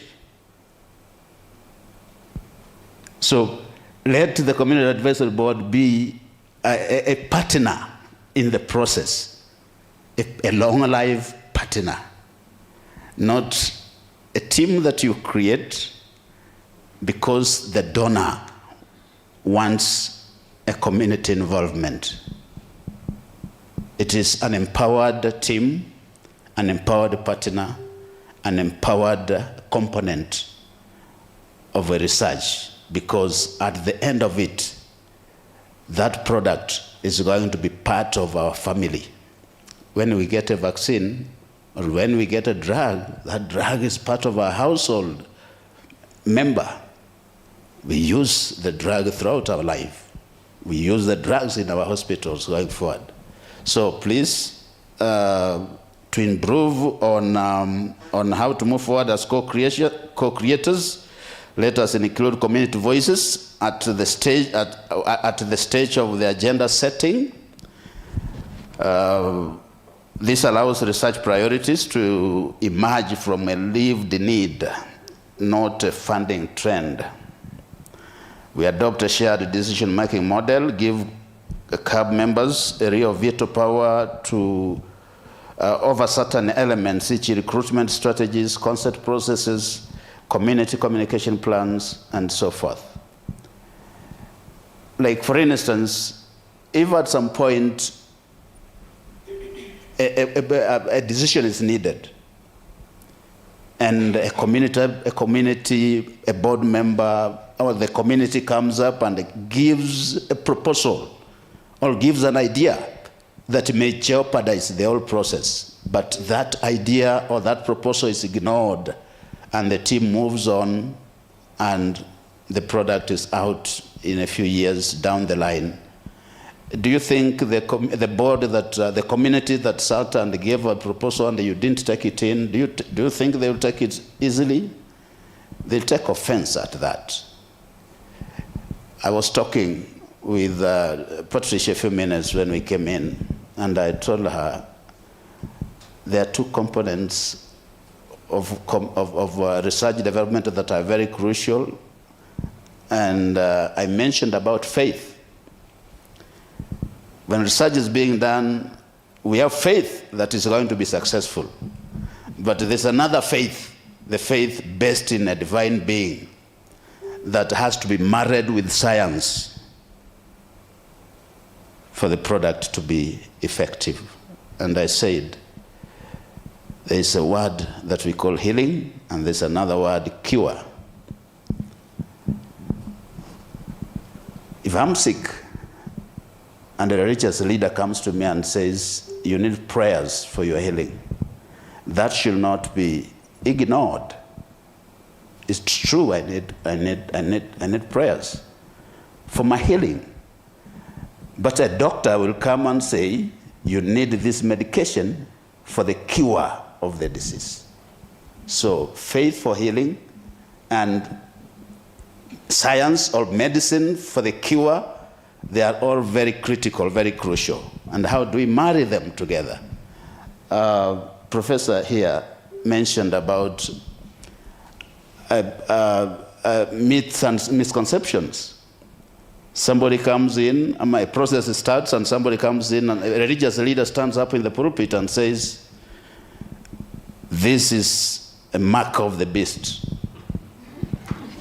and everybody takes it in 100% as truth, and you find whatever you wanted to do has stalled completely because the religious leader said. But we need to empower those religious leaders with information so that they know that, yes, we are healed by faith, but cured by science. And because of that, even as I conclude, because of that, some of us in the faith field, we have developed what we call a gospel parliament, where I am a honorable member of parliament in the gospel parliament, where we meet and discuss on issues deliberately, just focus. If it is research, we talk about research, and using what we know and inviting some of you to come and sit and give us insights, we are able to influence and even sway the misconceptions around science, and people get to understand what it is. So if we convince in a room of 100 religious pastors, we convince 70 of them, they'll go out and talk to others as well. And in that way, we are involving the community. The community is making influence, and the CABs are making progress, very good progress in that. And so, in conclusion, I'll say a CAB becomes truly effective when it stops being a body we consult and it becomes a partner we create with. Tokenism ends when communities see their fingerprints on every stage of the research journey, and from the idea to the consent form, to the findings, to the benefits that return to them. Then we know we have a perfect and functioning community engagement. Thank you. Wow. We can see where you're called pastor. I think Pastor Marube has raised very, very many pertinent points. One of them is the community should not be the bridesmaid or the groomsman. They're the couple. So either the man or the woman is the scientist and the research teams and the community. So they're not just escorting the process. Something else I've had is around really acknowledging psychosocial aspects, acknowledging cultural values, and these are important. And I like the point you raised around religious leaders rejecting research. I think if you remember the HPV vaccine clinical trials, there was resistance when the product was eventually rolled to market, even bigger resistance, and with so much misinformation spreading around what a HPV vaccine is intended for. And that ultimately has affected uptake and acceptability of the HPV vaccine. I'd like to hear from any other panelist. What have been your experiences with CABs? Any positive experiences as well as negative experiences that you learned from? And I think Pastor raises a very important question, because I think as a researcher we sit like I'm sitting across from a patient and I want to answer a question, because most questions arise from when I'm mulling about a patient who didn't do well, for example. However, when I think about the question and how to answer it, the CAB might not be the first thing on the top of my head. I'm trying to think, how am I going to answer question X? However, the answering that question may be should be coming from the question for the patient, because the question I'm answering is, I got frustrated because a patient X didn't do so well. However, how did that patient go through the experience and what would have been in their best interest to get a better outcome? So I think I've had a very good experience with CABs for the trials or the engagements I've had. And I think the co-creation part is so important, because some of the things we think are obvious, like, yeah, but we're going to draw blood for XYZ. Then people are like, why are you poking my child 2 times or doing a sugar every 6 hours? Because they've not understood why you need to do that and what question you're answering. So I think for me, the take home is the co-creation. I think we have to think about that right from the word go. Thank you.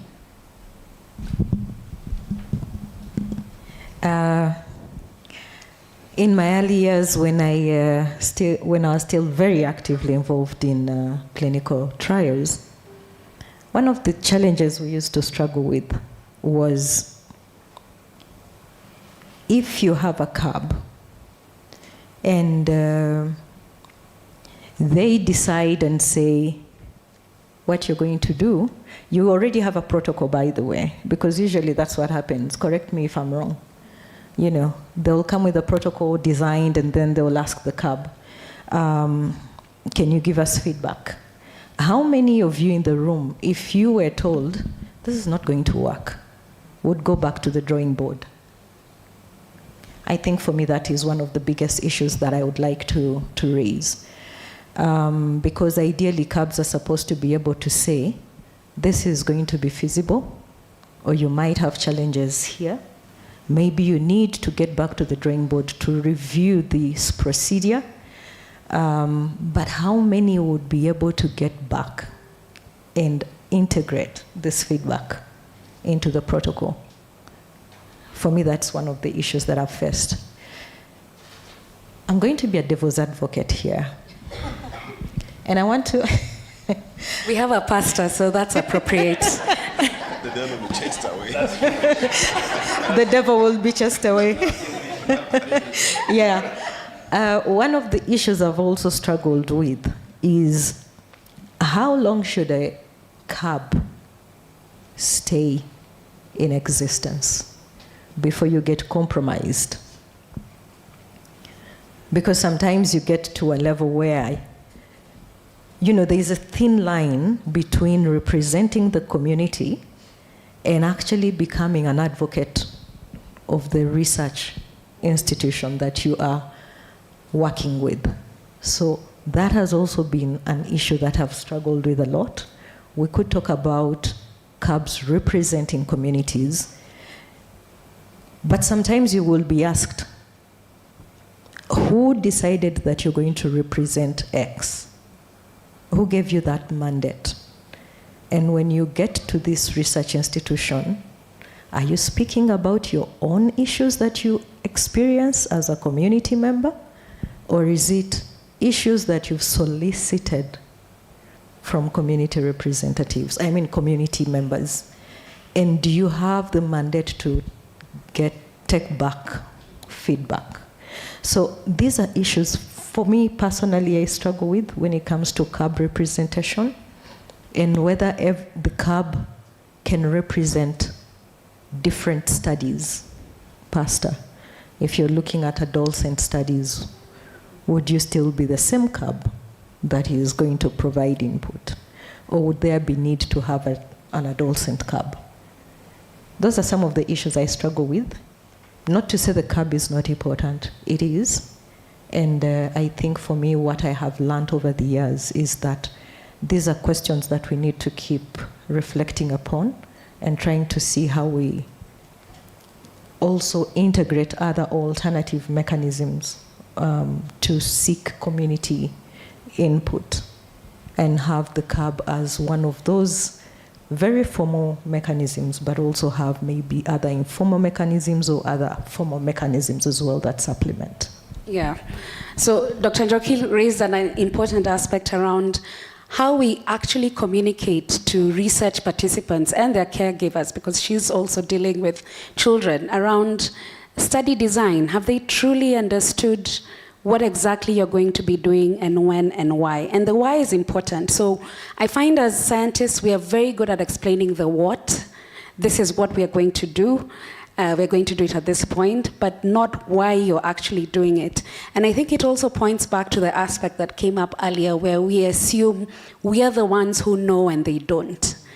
And so I don't need to explain all this to them. And I know that, you know, there's a historical perspective to this. The medical field and the research field has been for a long time paternalistic, but things are evolving and changing.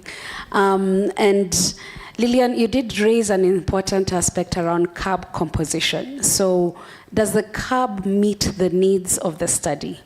Are the CAB members representative of the study objectives and the study participants? And how do we actually find a way or a process for having CAB members, come together, or actually have, I don't know what to call it, ad hoc CAB members that you'd have for specific study to address specific needs? And actually, a study we were doing with CAVI some time back, we actually did have adolescent CAB. It was a study targeting adolescents, 15 to 24, female sex workers, 15 to 45. So we had a CAB representing the sex workers and a CAB representing the adolescents. Yeah, so it can actually happen.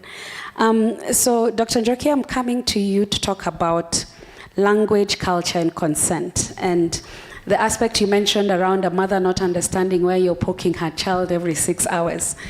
So in your experience, and you deal with a very difficult subject, which is cancer, how can research teams adapt consent processes to actually reflect a language that is understandable to the study participants and their caregivers and anyone else involved?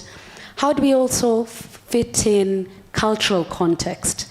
Because if you're doing a study in Nandi and another study in Mombasa, it's a very different cultural context. So how can we do all that without compromising ethics, without compromising what we aspire to have in terms of optimal research design? I think I didn't get the hardest question, but I feel like I can talk for 2 hours, but I will try to limit. I think the overarching theme is that as clinicians, our first priority is to do no harm. We cannot injure or harm somebody else in the process of them getting care. As a matter of fact, we see clinical trials per se as a bridge to get patients to getting better care, because if you're in a clinical trial, we are at sort of the topmost part of documentation, science, research, and that assumes, and big assumption here is, we have gotten the basics right. So I'll tell you the current ecosystem that we are in, we are realizing small things like patient comes and has 3 names, but is only identified by 2. Age is never written as you are 35 and 6 months, it is written A. You're male or female, it is written M or F. It's me to fill out the rest, because simple things as documentation become a problem. So when you're talking about a team, remember it's not the phlebotomist, it's not the clinical trial nurse, it's not the coordinator, it is everybody. And unfortunately, because we are social beings, the person who's coming for a clinical trial will not only interact with Dr. Njoki, they will interact with everybody from the guard at the door, and they're asking, where is this unit for clinical research? Taking a step back, if you are to be asked what a clinical trial is, and I think this is the biggest barrier we are having, because in the word of the clinical trial, there is trial, which is an English word. So for most people, they think you are experimenting. Now, try explaining to someone who speaks in my mother tongue what a clinical trial is, and translate that to 40 other languages when you need to speak to someone who lives within the borders of Kenya. So it becomes even more complicated. And I think something as simple as translating consent forms to English or Swahili, we have inadvertently locked out people who would be benefiting from clinical trials. And I'm not just pointing about oncology clinical trials, it's any clinical trial. The second assumption we've made is that everybody can read and write. So does that mean the nice shosho from Kadhonzweni is not going to participate because she cannot read or write, neither can she sign? And I know I'm raising pertinent questions, because in healthcare we cannot lock out people from getting care. However, because of staying within the confines of a clinical trial, there are patients we are inadvertently locking out. In the same breath, we have misconceptions. And misconceptions now started like what you talked about. Now, when we are talking about even clinical trials in the oncology space, it even becomes more difficult. We're already dealing with misconceptions about cancer itself. Now it's misconceptions about the cancer trials. And we've had a few clinical trials between KNH, Aga Khan, ICI, where we even had clinical trials where we struggled recruiting patients. Not that we don't have patients, but we struggled because of issues around language. In the same breath, culture. For example, maybe before I became a doctor 20 years ago, maybe there were not a lot of female doctors. Now, put into that an old gentleman has come and the doctor who is talking to them about prostate cancer is a female. And some of the things on that consent form that I need to tell you is things to do with erectile dysfunction. You can see where we are going. And this is not just about medicine, it's about even explaining about the clinical trial. Then I have a 42-page consent form that I need to ensure that I go through all the side effects and the patient understands. One of the things we struggle a lot is we are making a lot of other assumptions which are not supposed to happen within the clinical trial space. But it's, if I give you a consent form, I assume you read, and if you ask me 2 questions about it, I will write at the bottom, what are the questions we discussed during the consent process. In the same breath, it's not just about the patient or the client in the clinical trial, it's about the family. It's about who is bringing the patient. For example, we currently are running a clinical trial for breast cancer patients, and I'll tell you, most of the discussion has not even been from the patients themselves. It's about the support groups they have. It's about the family that thinks if we do a biopsy, the cancer will spread. It's about all the bloods we are drawing. Where are you taking my biopsy to? And all that, these are now the ecosystem we are working in. At the same time, what are their expectations? So as a clinician, my expectation is that I will do everything to make sure I meet the criteria and I stick by the lines. I cross out all the T's, I dot all the I's. If it says I infuse a therapeutic agent for 15 minutes, I will be on the clock. I'm to draw blood at 20 minutes, 45 minutes, I will make sure I do everything by that. But what is the expectation of the patient? For most of them, it's I want to get better. And that's the bottom line. So even if they're struggling through a lot of the side effects, some of them may not report them. Even if I give them a tablet and they have to tick, how have you felt for the last 5 days? How bad was it? So there's a lot, I think, of underreporting because people do not want to be locked out of the clinical trial, which then feeds into tokenism. Are we now getting patients participating or not participating because of what they will get from the trial, which I think beats the principle of working in the research community. Again, the consent process, I think we have to adapt that, because if I'm sitting with a patient for 45 minutes, an hour, going through the consent form, are they really with me, or they're thinking, I must say yes because I want to participate in the clinical trial? How do we then move that from, it's not, like if you say no, it does not impact on what other care you're going to get. And unfortunately, because of where we are, clinical trials sometimes give you better care than what you're getting. So are we motivating our patients to participate more in clinical trials, which is again unethical, because I do not want you to think it's a reward system, but at the same time, are we giving patients all the information? And unfortunately for some of the patients, because if I was to explain now, if we're having a problem with what trial is, now imagine I'm telling you that your heart may have some electrical problems, and this nice Joshua is just like, I just want medicine, make me better, because that's actually the goal of getting care. So keeping the rigor of clinical trials, at the same time staying within ethics, but managing all these other things becomes a very, tightrope that you're trying to walk, and ensuring that patients, you're not locking out patients, at the same time you're not, motivating or trying to incentivize patients to participate in the clinical trials. Thank you. Thank you very much, Dr. Njoki. A question for the audience to reflect on. Is it wrong for someone to be motivated to participate in a study because they'll be compensated? Hold that thought until the Q&A session, and then we can see.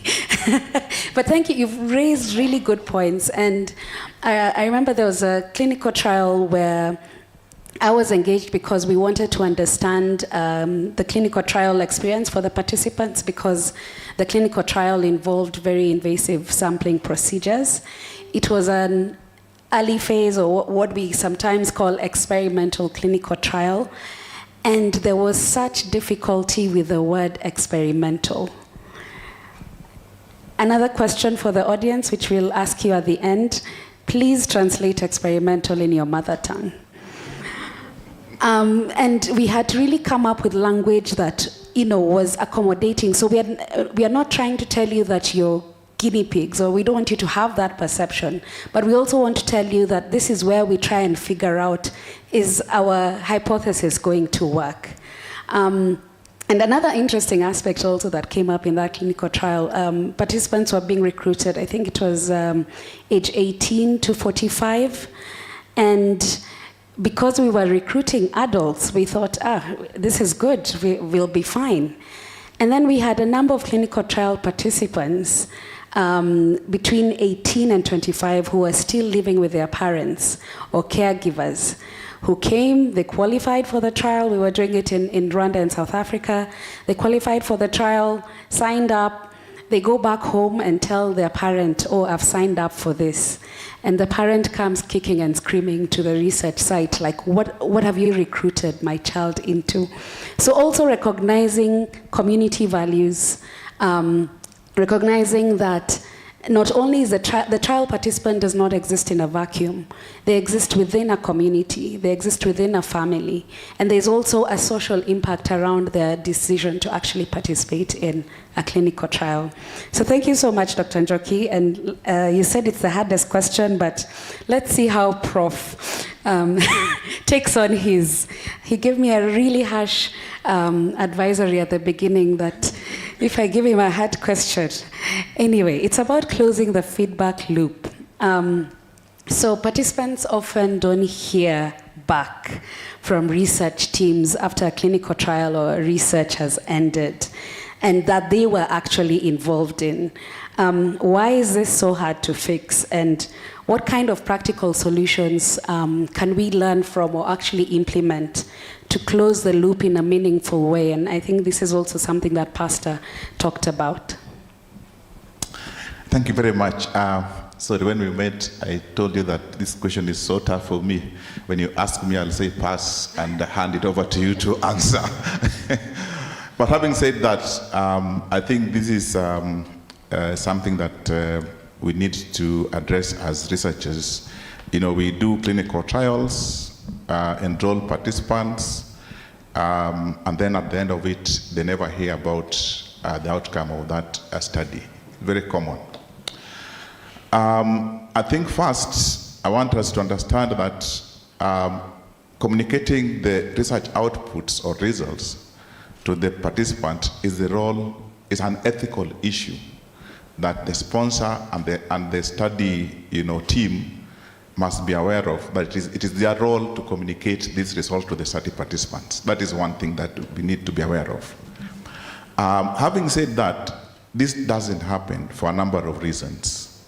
Number one, there is a regulatory requirement that when you are carrying a study, either as a sponsor or a study team, this is by the ethics, like institutional ethical review, like University of Nairobi, Pharmacy Poison Board, that you need to communicate back to the patient the result. That's a requirement. The biggest problem is enforcement. Usually, this is left to the sponsor or the study team on their own. There is low requirement for them to actually do that. And for that reason, most sponsors never actually do that. So that is a gap that we need to look at as we think about improving clinical trials in our sector. I was looking at, there have actually ranked countries in the whole world, how different countries enforce this requirement.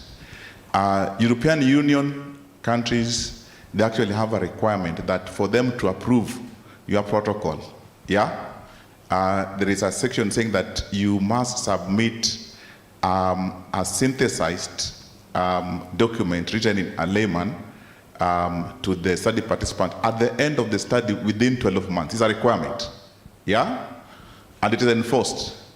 I was looking at countries in Africa, although this is a requirement, but the enforcement is graded as low, which means we don't actually enforce this. So that is number one. So because it's not enforceable, we're not required, our ethics and pharmacy and poison don't enforce it. We always leave it and never do it. So that's one reason. The other reason is the duration that these studies take.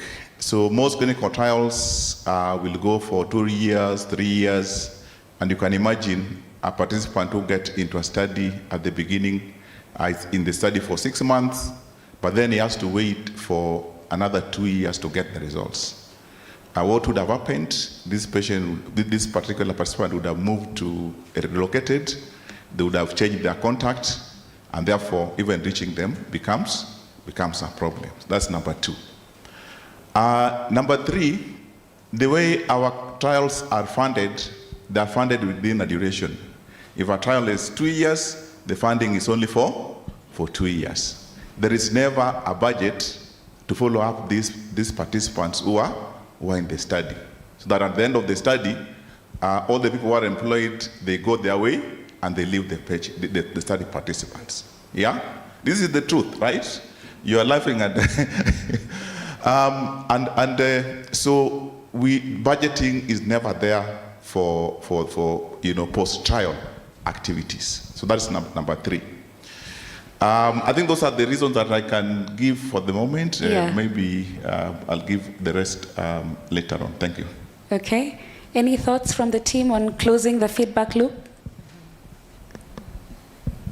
I think for feedback might be easier for shorter interventional trials. It becomes difficult when you're following up for 10 years after. And then the definition of giving feedback. Who exactly are we giving feedback to? When, for example, like the university, you do, let's say, an audit or something, you're retrospectively looking at data, it's expected that you will give feedback to the department. However, for community-based interventions, who are you to give feedback to? Is it the community that set up the protocol? Is it the community of participants? Is it to the general population? So the thing about the enforcement becomes a problem because, yes, it's there, but nobody will follow me to say that I gave feedback. So I guess that's the issue. And also, with giving participants feedback, are you then compromising their anonymity in terms of having participated in the study as well? So that's also important. Professor, you've mentioned an important point, and I think for anyone here in the room who has been funded by EDCTP, they require a separate dissemination, exploitation, communication plan. Yeah, it's quite a mouthful. DEC plan, where you actually have to articulate exactly how you're going to communicate the findings of the study, to whom, and how that process will actually involve multiple stakeholders. So I do agree that there's the aspect of, is it a requirement from the funder?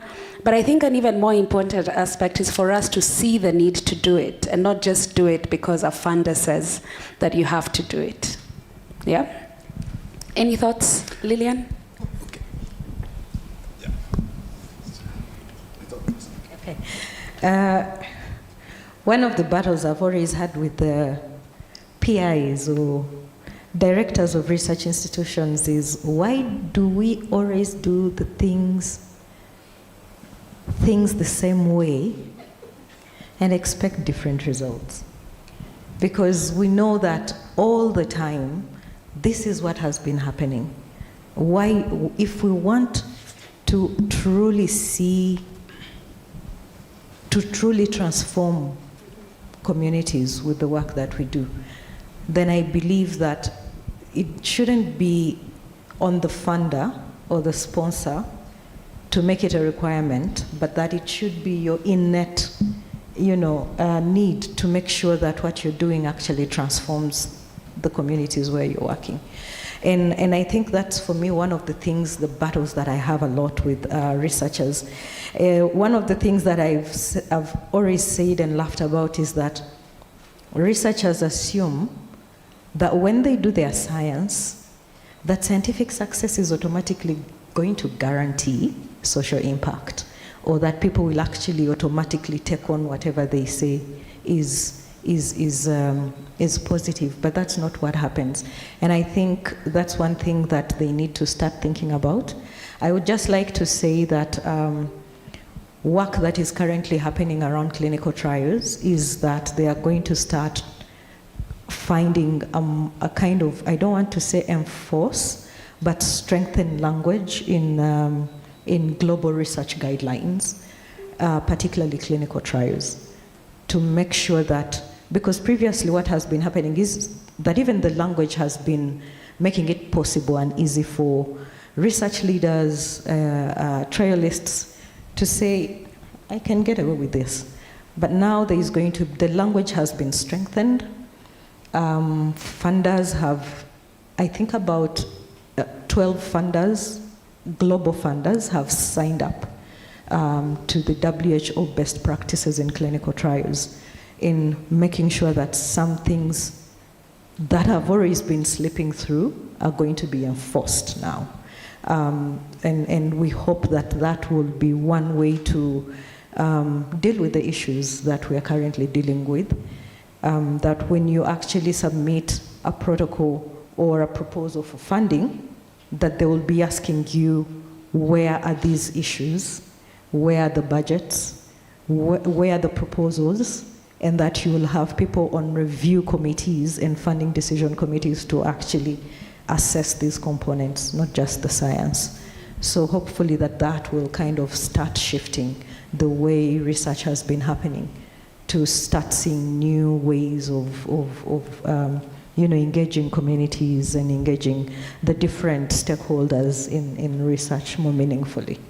A question, Lillian, do those guidelines talk about what responsible exit looks like? I think we've talked quite a bit around how to engage and involve, before and during the research process, but are the guidelines also guiding us on how to responsibly exit a study? And also when it comes to communicating findings, we are very shy to communicate negative findings, very, very shy. We come out, shouting from the rooftops when they are positive. So also, is that an aspect that's covered in the guidelines as well? So usually the guidelines won't get into that depth, but there's a team that is working to operationalize particular action items within the guidelines. And those are the areas that they're digging deeper into. Working groups that are going to see how do you, if we're saying that when you publish and you've worked with communities that have contributed, how do you acknowledge them?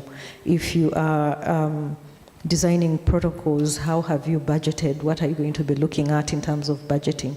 So that guidance is really clear. But at the guideline level currently, that depth is not, it doesn't go into that depth. So there are teams that are now working to make sure that these aspects are will be operationalized. Okay, thank you. Any other thoughts from the panelists? I just wanted to add something. So what I was talking about are things that are generally happening, not necessarily from my institute. Just to make that right. Disclaimers are being issued. Because if you ask people who have done clinical trials here, whether they have actually ever, communicated back to the participant, you'll find that quite a number have not. It's a general observation. So having said that, I think we need to think, our goal here is to improve clinical trials, right? We know that European countries are already enforcing this through their regulatory authorities, right? Why can't we also ensure that our regulatory bodies, like ethics review committees, pharmacy and poisons board, embed this requirement as part of the protocol? So for them to approve your protocol, you must actually have a very clear plan on what will happen post-trial. You must also have a budget, that will take care of post-trial activities. So that is what, in this meeting, I think that's the message I was trying to pass, so that as we live here, if we go and sit in those task forces that are, tasked with shaping the regulatory issues with trials, then we need to communicate that to them so that we improve our clinical trials. Thank you very much. Just wanted to make clarification. Okay. And finally, I have a visual aid for you to take home. For the involvement of community advisory boards, I've had it mentioned over and over that it's very critical. It is the backbone. I heard that word over and over. It's the backbone. I want you to just reflect a little bit back and the way communities think and how communities react to issues. Look at the chair you are seated on. You are representing the community. You are the community. The person speaking is representing you amongst clinical research experts. Are you getting my point? The black chair in the middle of white chairs. Very important. And just listen. At the onset, at the beginning, Yvonne, this is just on a light note, almost overlooked this chair. Community involvement. Almost. But, I mean, on a light note. But are you saying that? Is it important to include the community in clinical research? The answer is yes. So let this black chair remind you always that community representation is very critical, very crucial, and you are the community because you are sitting on a black chair. Yeah. Thank you. Thank you so much. Before we let the panel go, do we have any question or comment from the audience? I think I see two hands up. There was one at this table, one on that side. Patricia has a question. Thank you for your inputs today. As you are discussing this really important topic, I had the thought in my mind, as we increase our post-trial activities, one of which will be to disseminate the outcomes of the trial, there is a potential challenge when we look at the impact of influencers on health delivery. So there have been a number of cases where influencers incorrectly interpret research outcomes, and they do so on avenues such as podcasts or video hosting platforms.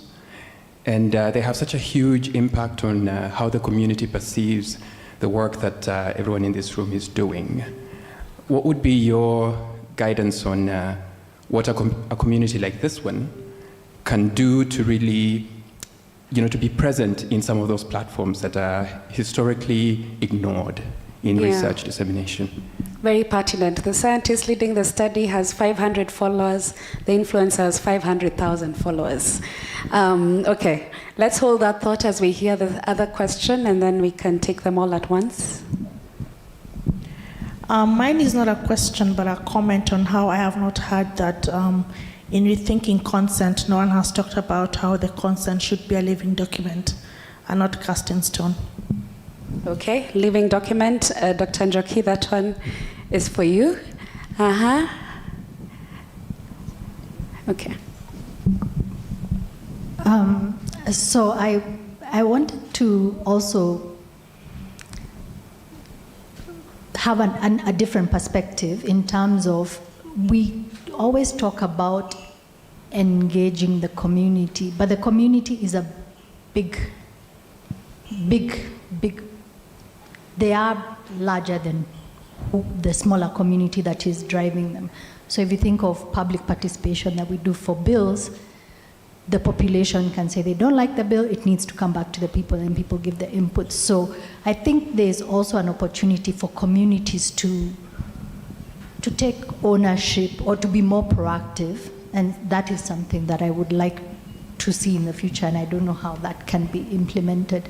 But also, I think, just also to reinforce what my colleague has just said, I think of consent as an ongoing process, and it's not a one thing all, and as you said, you need to keep communicating, and the consent process, at least in the places I've worked, we have declined to have 50-page consent. So if you have a 50-page consent, you should say no, because the context is different, and there have been innovative ways to have consent where you have either videos or other ways to communicate the information so people have opportunities to get information on an ongoing process and really understand what they are participating in. I'm triggering you. I know there's a question about incentivizing people to be in studies, and that was started, that has always been there, and I think it came when we started clinical trials. This is one of the things that has changed.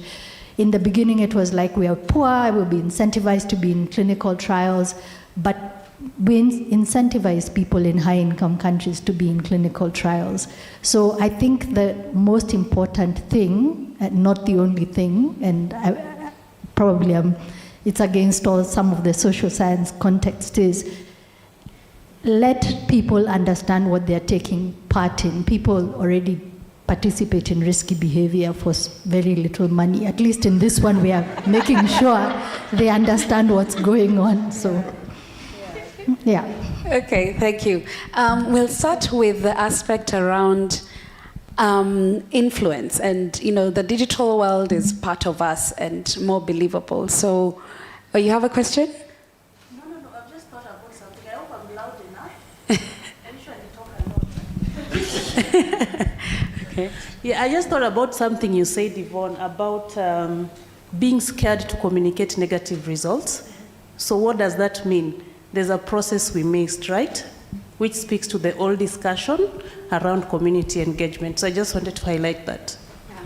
Great, thank you. Who would like to take the question around how do we leverage on social media?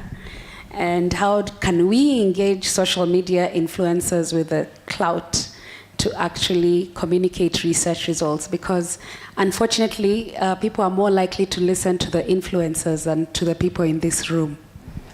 Can I maybe go before? I think, first of all, as a clinician, we have now realized the power of social media. And it's not just about, I think for me in the oncology space, it's about creating awareness, giving the correct information, and guiding patients or the general public on where they can get good care, and quote unquote good care, because that can also be argued about. However, we have a problem because anybody who has a ring light, a phone, and good internet can be an influencer. And it is so worrying when now the same influencers, it becomes two-edged, because without any regulation, the same person who has that following of 500,000 can wake up one day and say, HPV doesn't exist, please don't go for vaccination. And we know in our country where 9 women die every day for cancer of the cervix.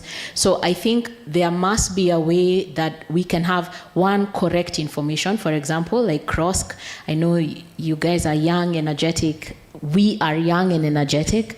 We can give correct information. For example, to demystify what's a clinical trial, where are clinical trials, who is doing clinical trials, what does that entail for you, so that the correct information is given out. And unfortunately, in the social media world, there is no avenue for telling somebody you have given the wrong information. As a matter of fact, all their 500,000 followers will find your page and you will be trolled for nothing. China maybe has made bigger steps where for you to disseminate medical information, you must have the relevant background to give any information about medicine. We don't have that yet. So I think because we are a smaller community, we can do something proactive about it. That's like going to people who are giving correct information about healthcare, and they become our advocates, rather than the other way around, waiting for them to pick up the information from wherever and then give the incorrect information. Yeah. Anyone else? I'm not going to give you solutions on what to do. because it's a very tricky and dicey situation. You don't want to be fighting media battles with influencers. You will not win. At Science for Africa Foundation, what we have done is to also try and test the waters and step into the space of social media. We've set up a podcast called Echoes of Evidence, where it's relatively new, but we are now hosting scientists to provide credible information.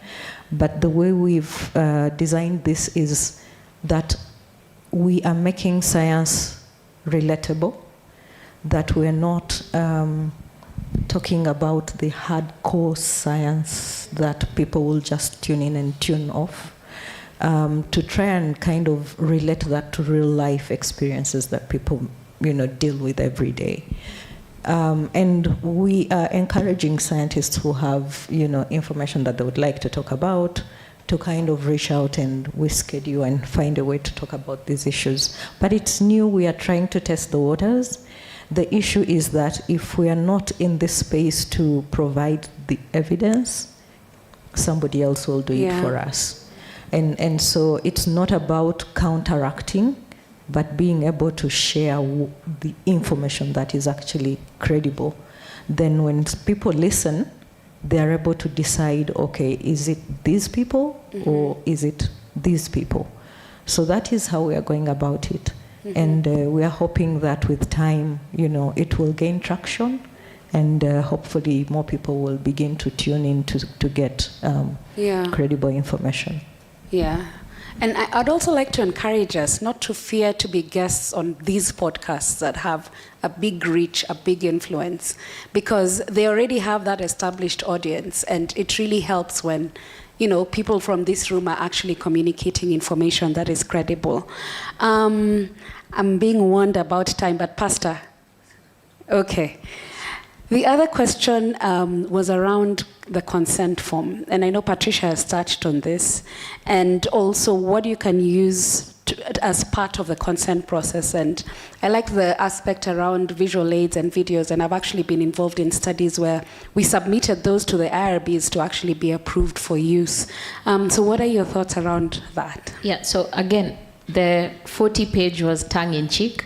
Most of the consents now are not that long, but if you're sitting in an interventional clinical trial, they can tend to be quite wordy because you are listing maybe 150 side effects that you might experience. I think the other media that you can use for consent or visual aids become even more handier.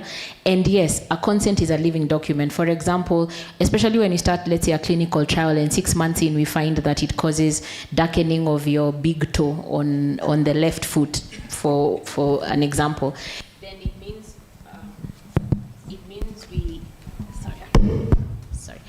it means we have to change, because there's a lot of rigorous effects into going to the which version are you on. So it is a living document, and it sometimes becomes one of the painstaking work of doing research where you have to reconsent another 50 patients. So it's an ongoing process. I deem it as a one-off thing. Yeah.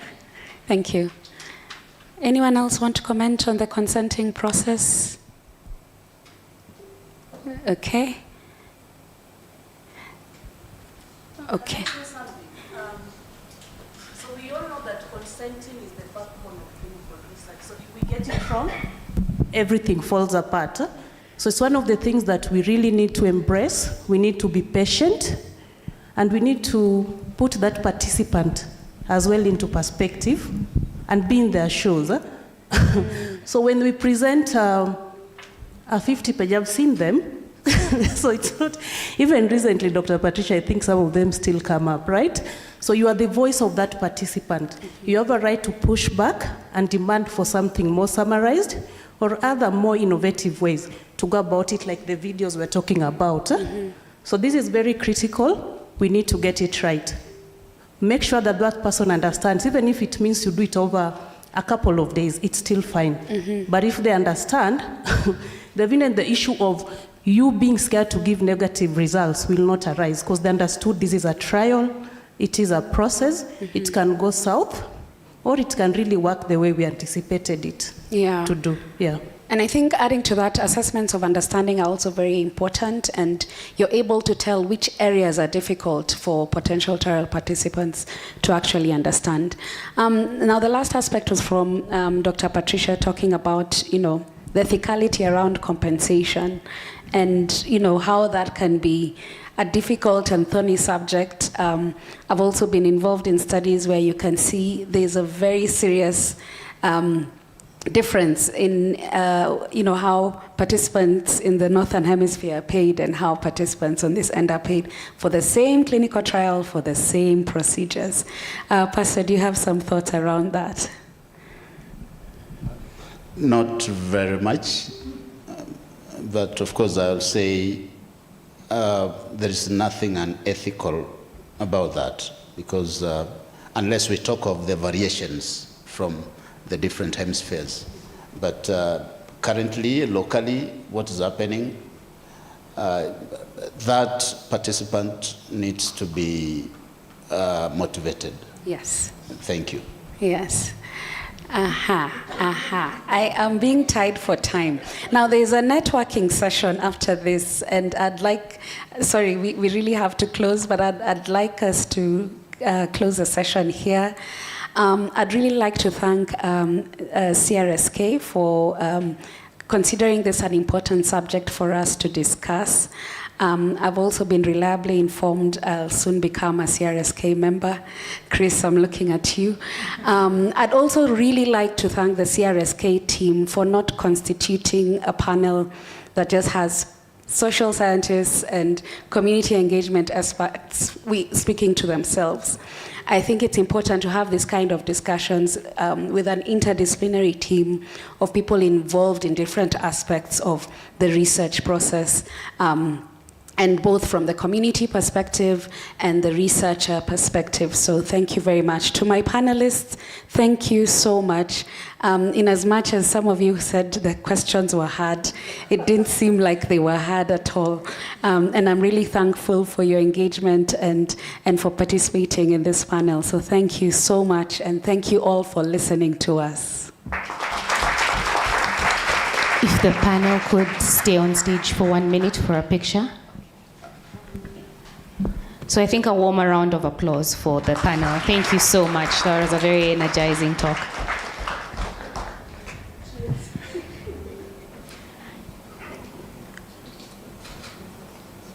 Thank you. So as we transition to the final presentation, allow me to just give one housekeeping request. You're going to have juice being served around the room. The request is if you can kindly hold. These glasses are intended to have a toast at the end, so that will be coming around shortly. So our final presentation and sponsor Spotlight features a partner whose mission sits at the heart of global health equity. So the Drug for Neglected Diseases Initiative is a not-for-profit medical research organization that discovers, develops, and delivers affordable, life-saving treatments for the world's most neglected populations.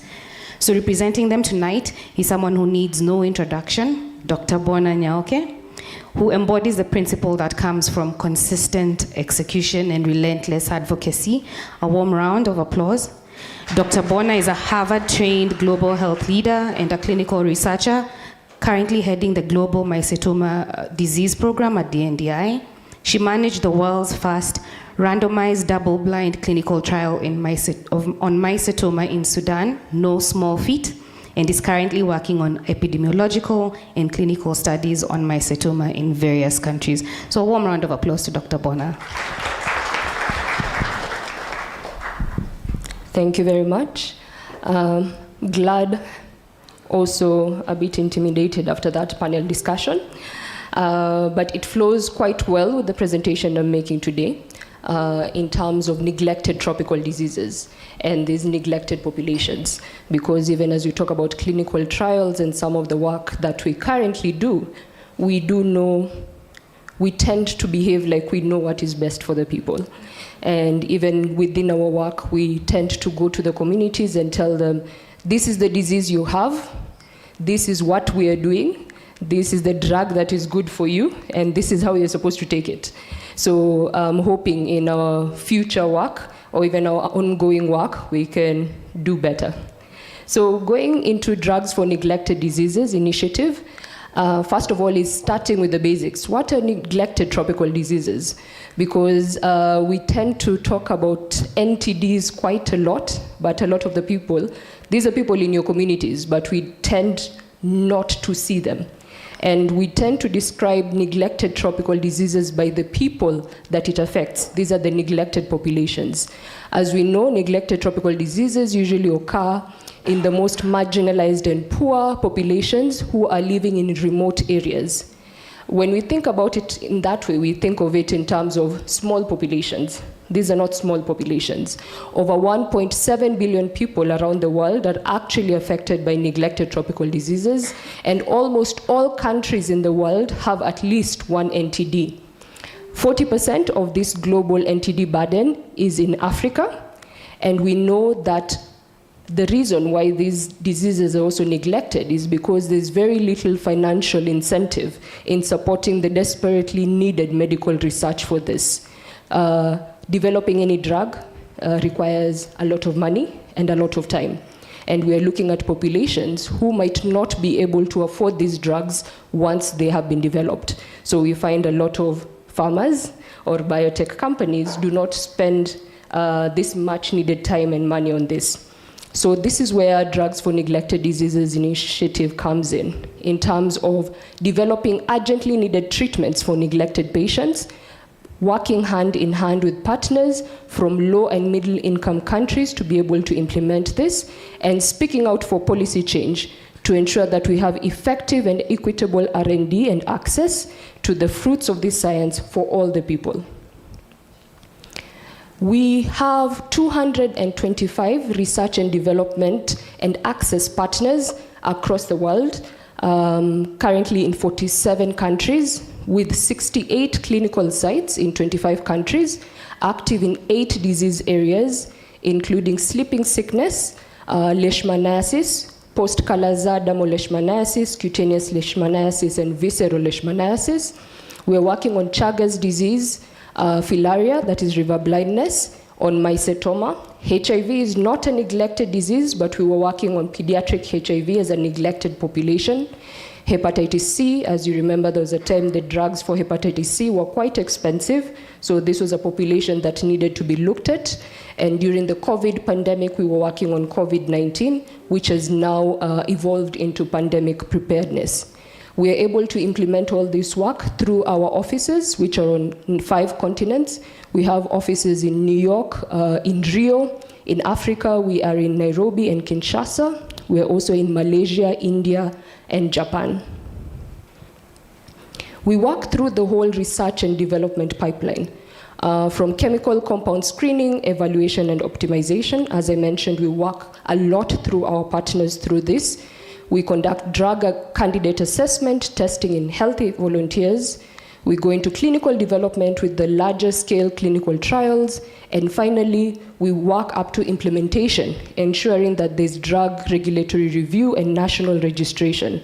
And we make sure the drugs are within the essential medicines list, working quite closely with the WHO pre-qualification team. If required, we work with the FDA and EMA teams. And then, of course, nationally ensuring the regulatory authorities have these drugs approved. Because there's one thing developing a drug, and there's another thing ensuring these patients have access to this drug. With this, we've been able to have 30 new treatments for 6 deadly diseases. Initially, we used to work in malaria before we moved this to MMV. And with that, we developed ASAC and ASMQ. We've also worked quite a bit on sleeping sickness, and our newest drug is the fexinidazole. We've also worked on quite a number of drugs for visceral leishmaniasis, and for hepatitis C, we have rabidesivir. Coming back to Africa, it was good to hear in terms of when you talk about this paternalistic way in which we implement clinical trials. But we also need to understand, of course, in terms of the R&D being implemented, it depends on who is funding it. Apart from who is funding it, who is setting the research priorities. when we understand 40% of the population in Africa are affected by neglected tropical disease, but we are not funding it, then it becomes quite difficult to be able to eliminate some of these diseases. 600 million people in Africa, that's a huge number, are affected by NTDs.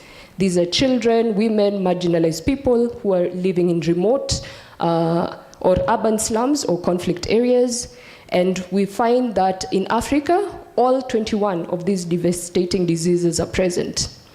And of course, with this model for medical research and development, we find there's little commercial incentive to be able to continue with this. And the only treatments that exist are, have a low cure rate, are ineffective, difficult to access, have significant side effects, and may be even toxic. So this is supposed to show you a map of the African countries that are affected by a number of the neglected tropical diseases, as I mentioned, where we have the mycetoma, the sleeping sickness, these are the, okay.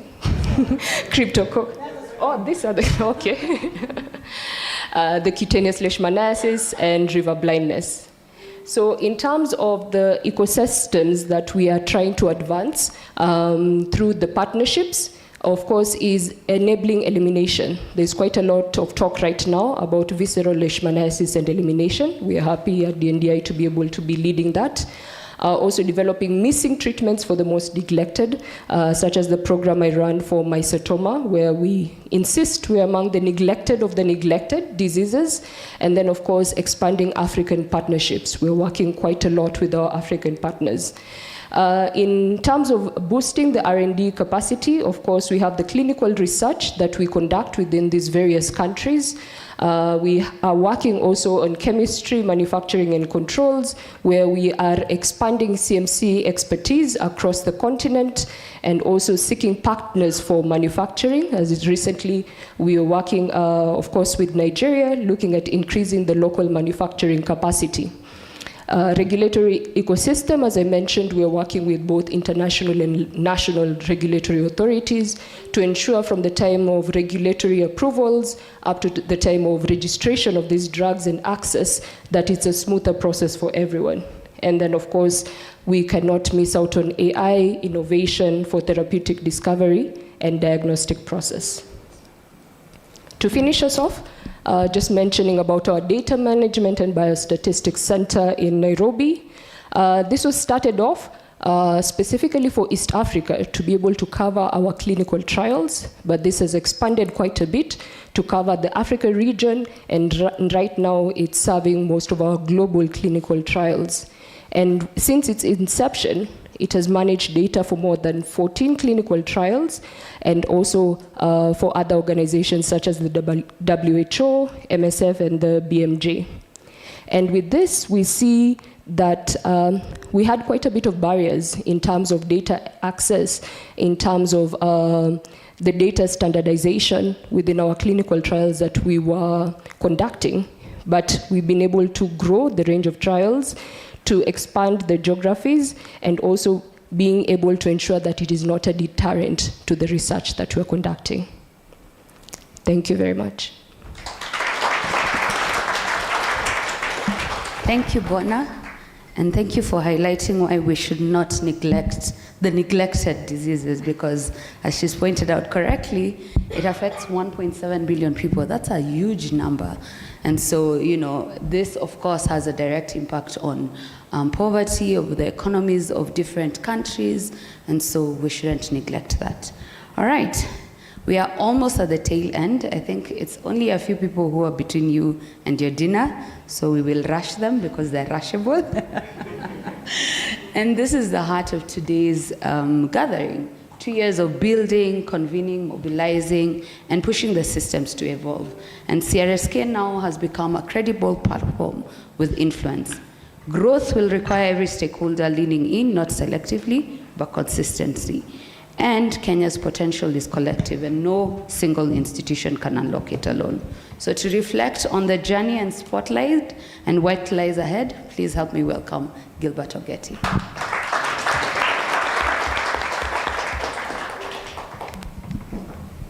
I've already been bullied. When people are feeling cold and hungry, the sensible thing to do is to try to be short. I'll try. I don't know if I have the pointer close by. Okay. Okay. Yesterday I was thinking, right? So I was curious. I went to clinicaltrials.gov and checked where are we in terms of the distribution of studies in Kenya. So the graph on your left excludes the completed studies. The first bar, not a surprise, 52% or 51% infectious diseases. Wow, not news. But look at the guy coming number 2. Who is that? Oncology. That surprised me. And if you add hematology, then you see that oncology is getting close to the top. Well, that is not by chance. It's because of concerted effort by the different stakeholders. And I want to call out some of the stakeholders who have been drivers here, like Roche and Wide I Saw You and the team. Your work is recognized, and you can see it is changing the data that we are looking at today. You can see, again, there's a big opportunity for other non-communicable diseases. So going to the right, I did not discuss with the panelists, but you could see that in the course of the discussions that we have had, we have tried to twist and turn some of the drivers of growth within our landscape, because one of the objectives of the society is to grow clinical research in Kenya. Those are the drivers. The only difference you can see, like number 2, I said community ownership, because if the community does not own the research, it's dead on arrival, okay? And many other things. The other thing that I can highlight is data, robust epidemiological and clinical data. I was privileged last week to attend a summit which was organized by one of the stakeholders called Korean Health. And in that summit, they launched a diabetes registry. It will make a big difference. Okay? So there are many things we can talk about the growth drivers, but what I want us to take home is that the effects of each of the growth drivers is additive. So in a small way, what you can influence as a stakeholder adds to, creating a more favorable environment for us to grow clinical trials in Kenya. Well, when we started 2 years ago, we had a canvas, and we wrote to say we have a phase 1, phase 2, phase 3. Honestly, we are phase 2, between phase 2 and phase 3. But I thought, I stepped back a bit to say, that was then that we put this down. In between, there have been twists and turns and learning along the way. So in summary, what I can say is that we have created a platform that allows us to have this conversation. That's why we are here today. We have active work streams which drive the objectives of the society. And we have a supportive interim steering committee led by Professor Jaoko. So this is what the work stream has been focusing on this year. We have 5 work streams. I want to call out a lot of the things you can see, right from mapping of the patient groups, running operations, scheduling and executing events, looking for opportunity for CPD accreditation for the webinars by the Continuing Education Committee. We were also invited to participate during the young pharmacist group who are part of the Pharmaceutical Society of Kenya to run a panel on clinical trials. Regulatory and our involvement in the technical working group has already been mentioned. Again, as a reminder, that is the interim steering committee. Thank you so much. We are privileged to have you steering us.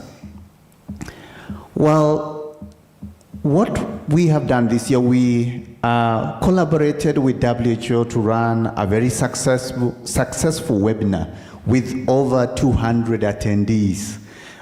We had the International Clinical Trials Day celebrations hosted by CAVI, Kemri Kilifi, as well, and Vibri.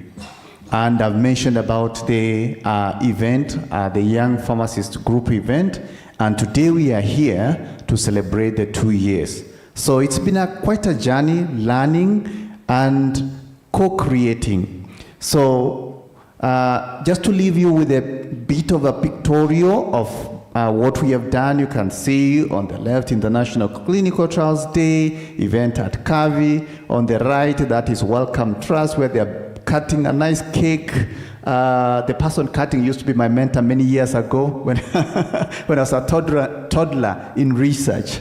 And that's on the left, that's still Kilifi. I think we did not add a picture for Vibri, but they also were involved. And on this pictorial, you can see that is the event organized by the Pharmaceutical Society of Kenya, and specifically the Young Pharmacists Group.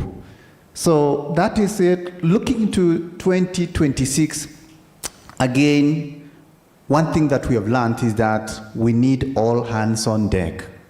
We can't have, every stakeholder needs to be involved in this platform. This is not a platform owned by one particular group. All groups have a stake. We all have a legitimate interest in growing clinical trials in Kenya. So I'll leave you with that and invite my colleague, Chris. Thank you. All those have contributed in a great way to making this event a success, and also for the continued growth and activities of the society. So I will invite my colleague Chris. I don't know, Aileen, did I do you justice? You bullied me to do 3 minutes. I don't have, maybe I've done 5. Welcome, Chris.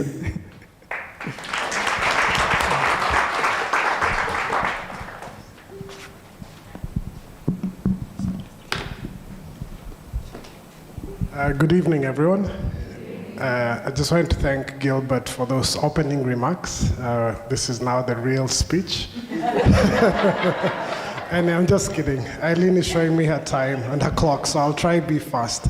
So my role this evening is just to say thank you for our members and our guests and our speakers this evening. But I just want to do a quick recap from the conversations we've had today. We've heard from Dr. Jawako as we open the session today is that we have, I think, an obligation to make sure we are able to generate evidence that informs a lot of the decisions for the care that goes out to our patients in Kenya. And as you were speaking, Dr. Jawako, one of the things which came to mind is the question always is, how do we get Kenya in the top percentile of countries that can do clinical trials rather quickly, ethically, and effectively?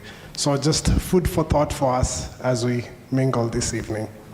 And then ATS Travel, thank you. We are keen and we'll learn more about how you can support our ecosystem. And from the fireside chat by Dr. Patricia and Auxilia, I think the call out for me is Kenya is important, but the competition is close. We heard about Rwanda starting a trial in 8.5 days in a breakout or pandemic type setting. So the question, if we can pull that off in such a crazy period, what can we do during peacetime, and how do we leverage these lessons during the routine work that we do? And then just to catch on what Dr. Patricia also said, mentorship is important. Let's continue mentoring each other. Let's keep this knowledge and expertise across different generations. And then from Oximio, I think what we heard from you is opportunity for innovation. I like the conversation around direct-to-patient logistics, patient-centric logistics, as you said. So as we visit you in 2026, maybe we'll have an Oximio Day with CRSK. We'd love to see what you're capable of supporting us in our industry with. And then from the panelists, and I'm going to steal a few lines I got from my colleague right on the table there. The question was around how do we define relevant research questions for our ecosystem? And I think the statement I really liked was that a research question cannot be irrelevant if you're part of the community. It's not us and them, we are part of the community. And then from Lillian, I think, who's always opened my mind and brains around community engagement. The question again was, as we deal with the researched, then we should also make sure that we leverage the expertise of our communities to complement the science. Pastor Marube, I liked the statement that you said. How do we nurture our marriage between science and our community? How do we make sure that it's not tokenism? How do we make sure we feel the fingerprints of all our communities along the entire journey when it comes to clinical research? Dr. Njuriani, I think I like the question around language. How do we make sure we don't lock out the people who need to benefit the most from R&D? And one of the actions I have for us after this meeting is to answer the question, what is experimental in your language? I don't know who brought that up, but I think we'll post that up in our LinkedIn post to just try see what people mean.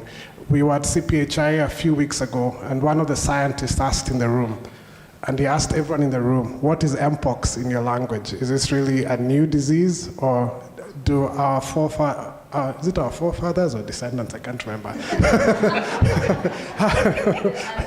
Ancestors, okay. Have they seen mpox before? Is it that we just don't know what they called it in their language at that point? And what did they do about it?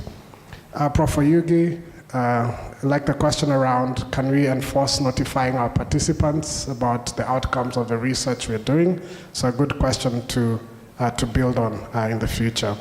And then the other take-home message from our panelist was, I guess we all need to learn how to use TikTok, Instagram, and everything else that's coming. How can we communicate more effectively, make sure the right information is getting out there? And finally, I'm on page 7 of 8, I think. Dr. Bona, as you mentioned, we know the burden of neglected diseases is still high in Africa. We bear the most brunt of it. And it's really encouraging to see that we can build capacity in Kenya, that whether it's a scientist, whether it's a data capacity to support the work that we do here, and then just shows that Kenya can definitely be a COE when it comes to many aspects of the clinical research ecosystem.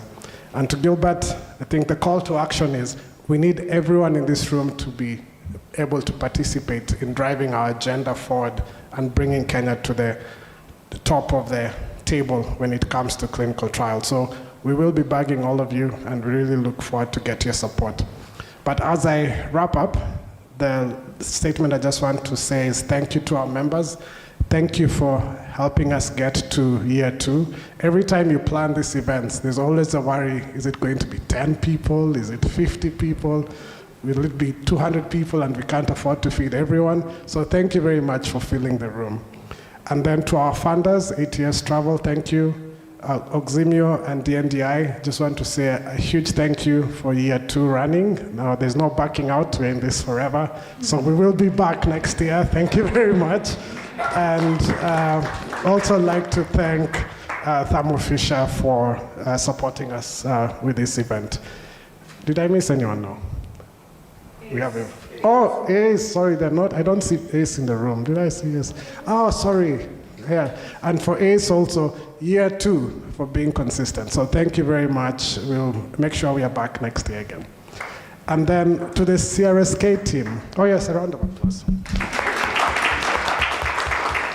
And to the CRSK team that made this possible, I know you're many, I don't want to miss any name, so I'll just ask you to briefly stand up for 30 seconds and just thank you for what you've done for this event.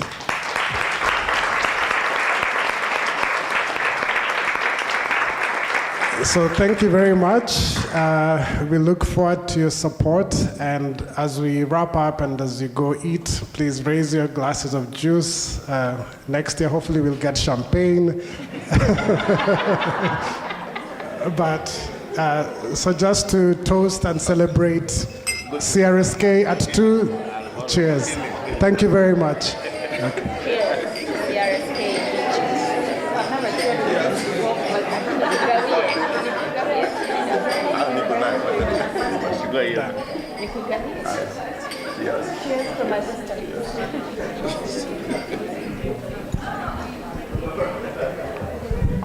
Thank you, Chris. Thank you, Gilbert, for being so bullyable.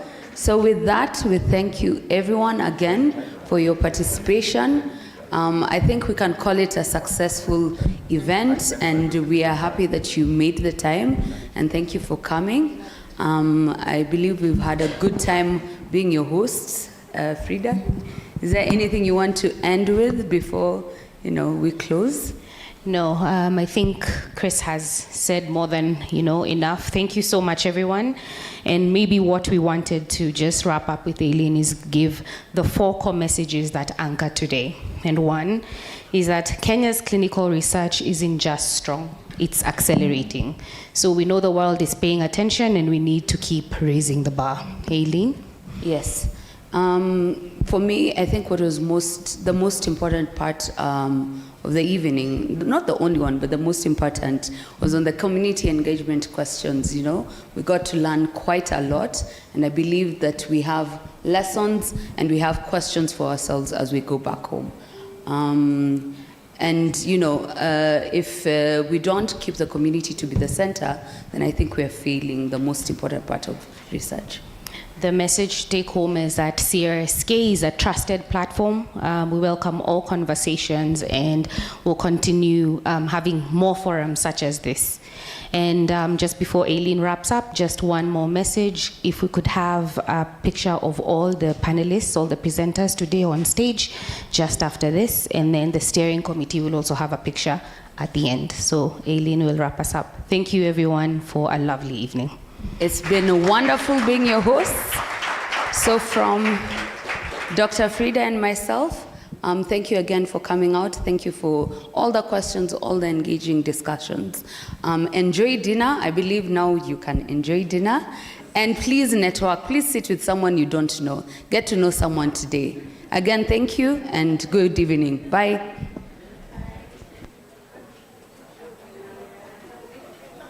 So the presenters and panelists kindly get on stage.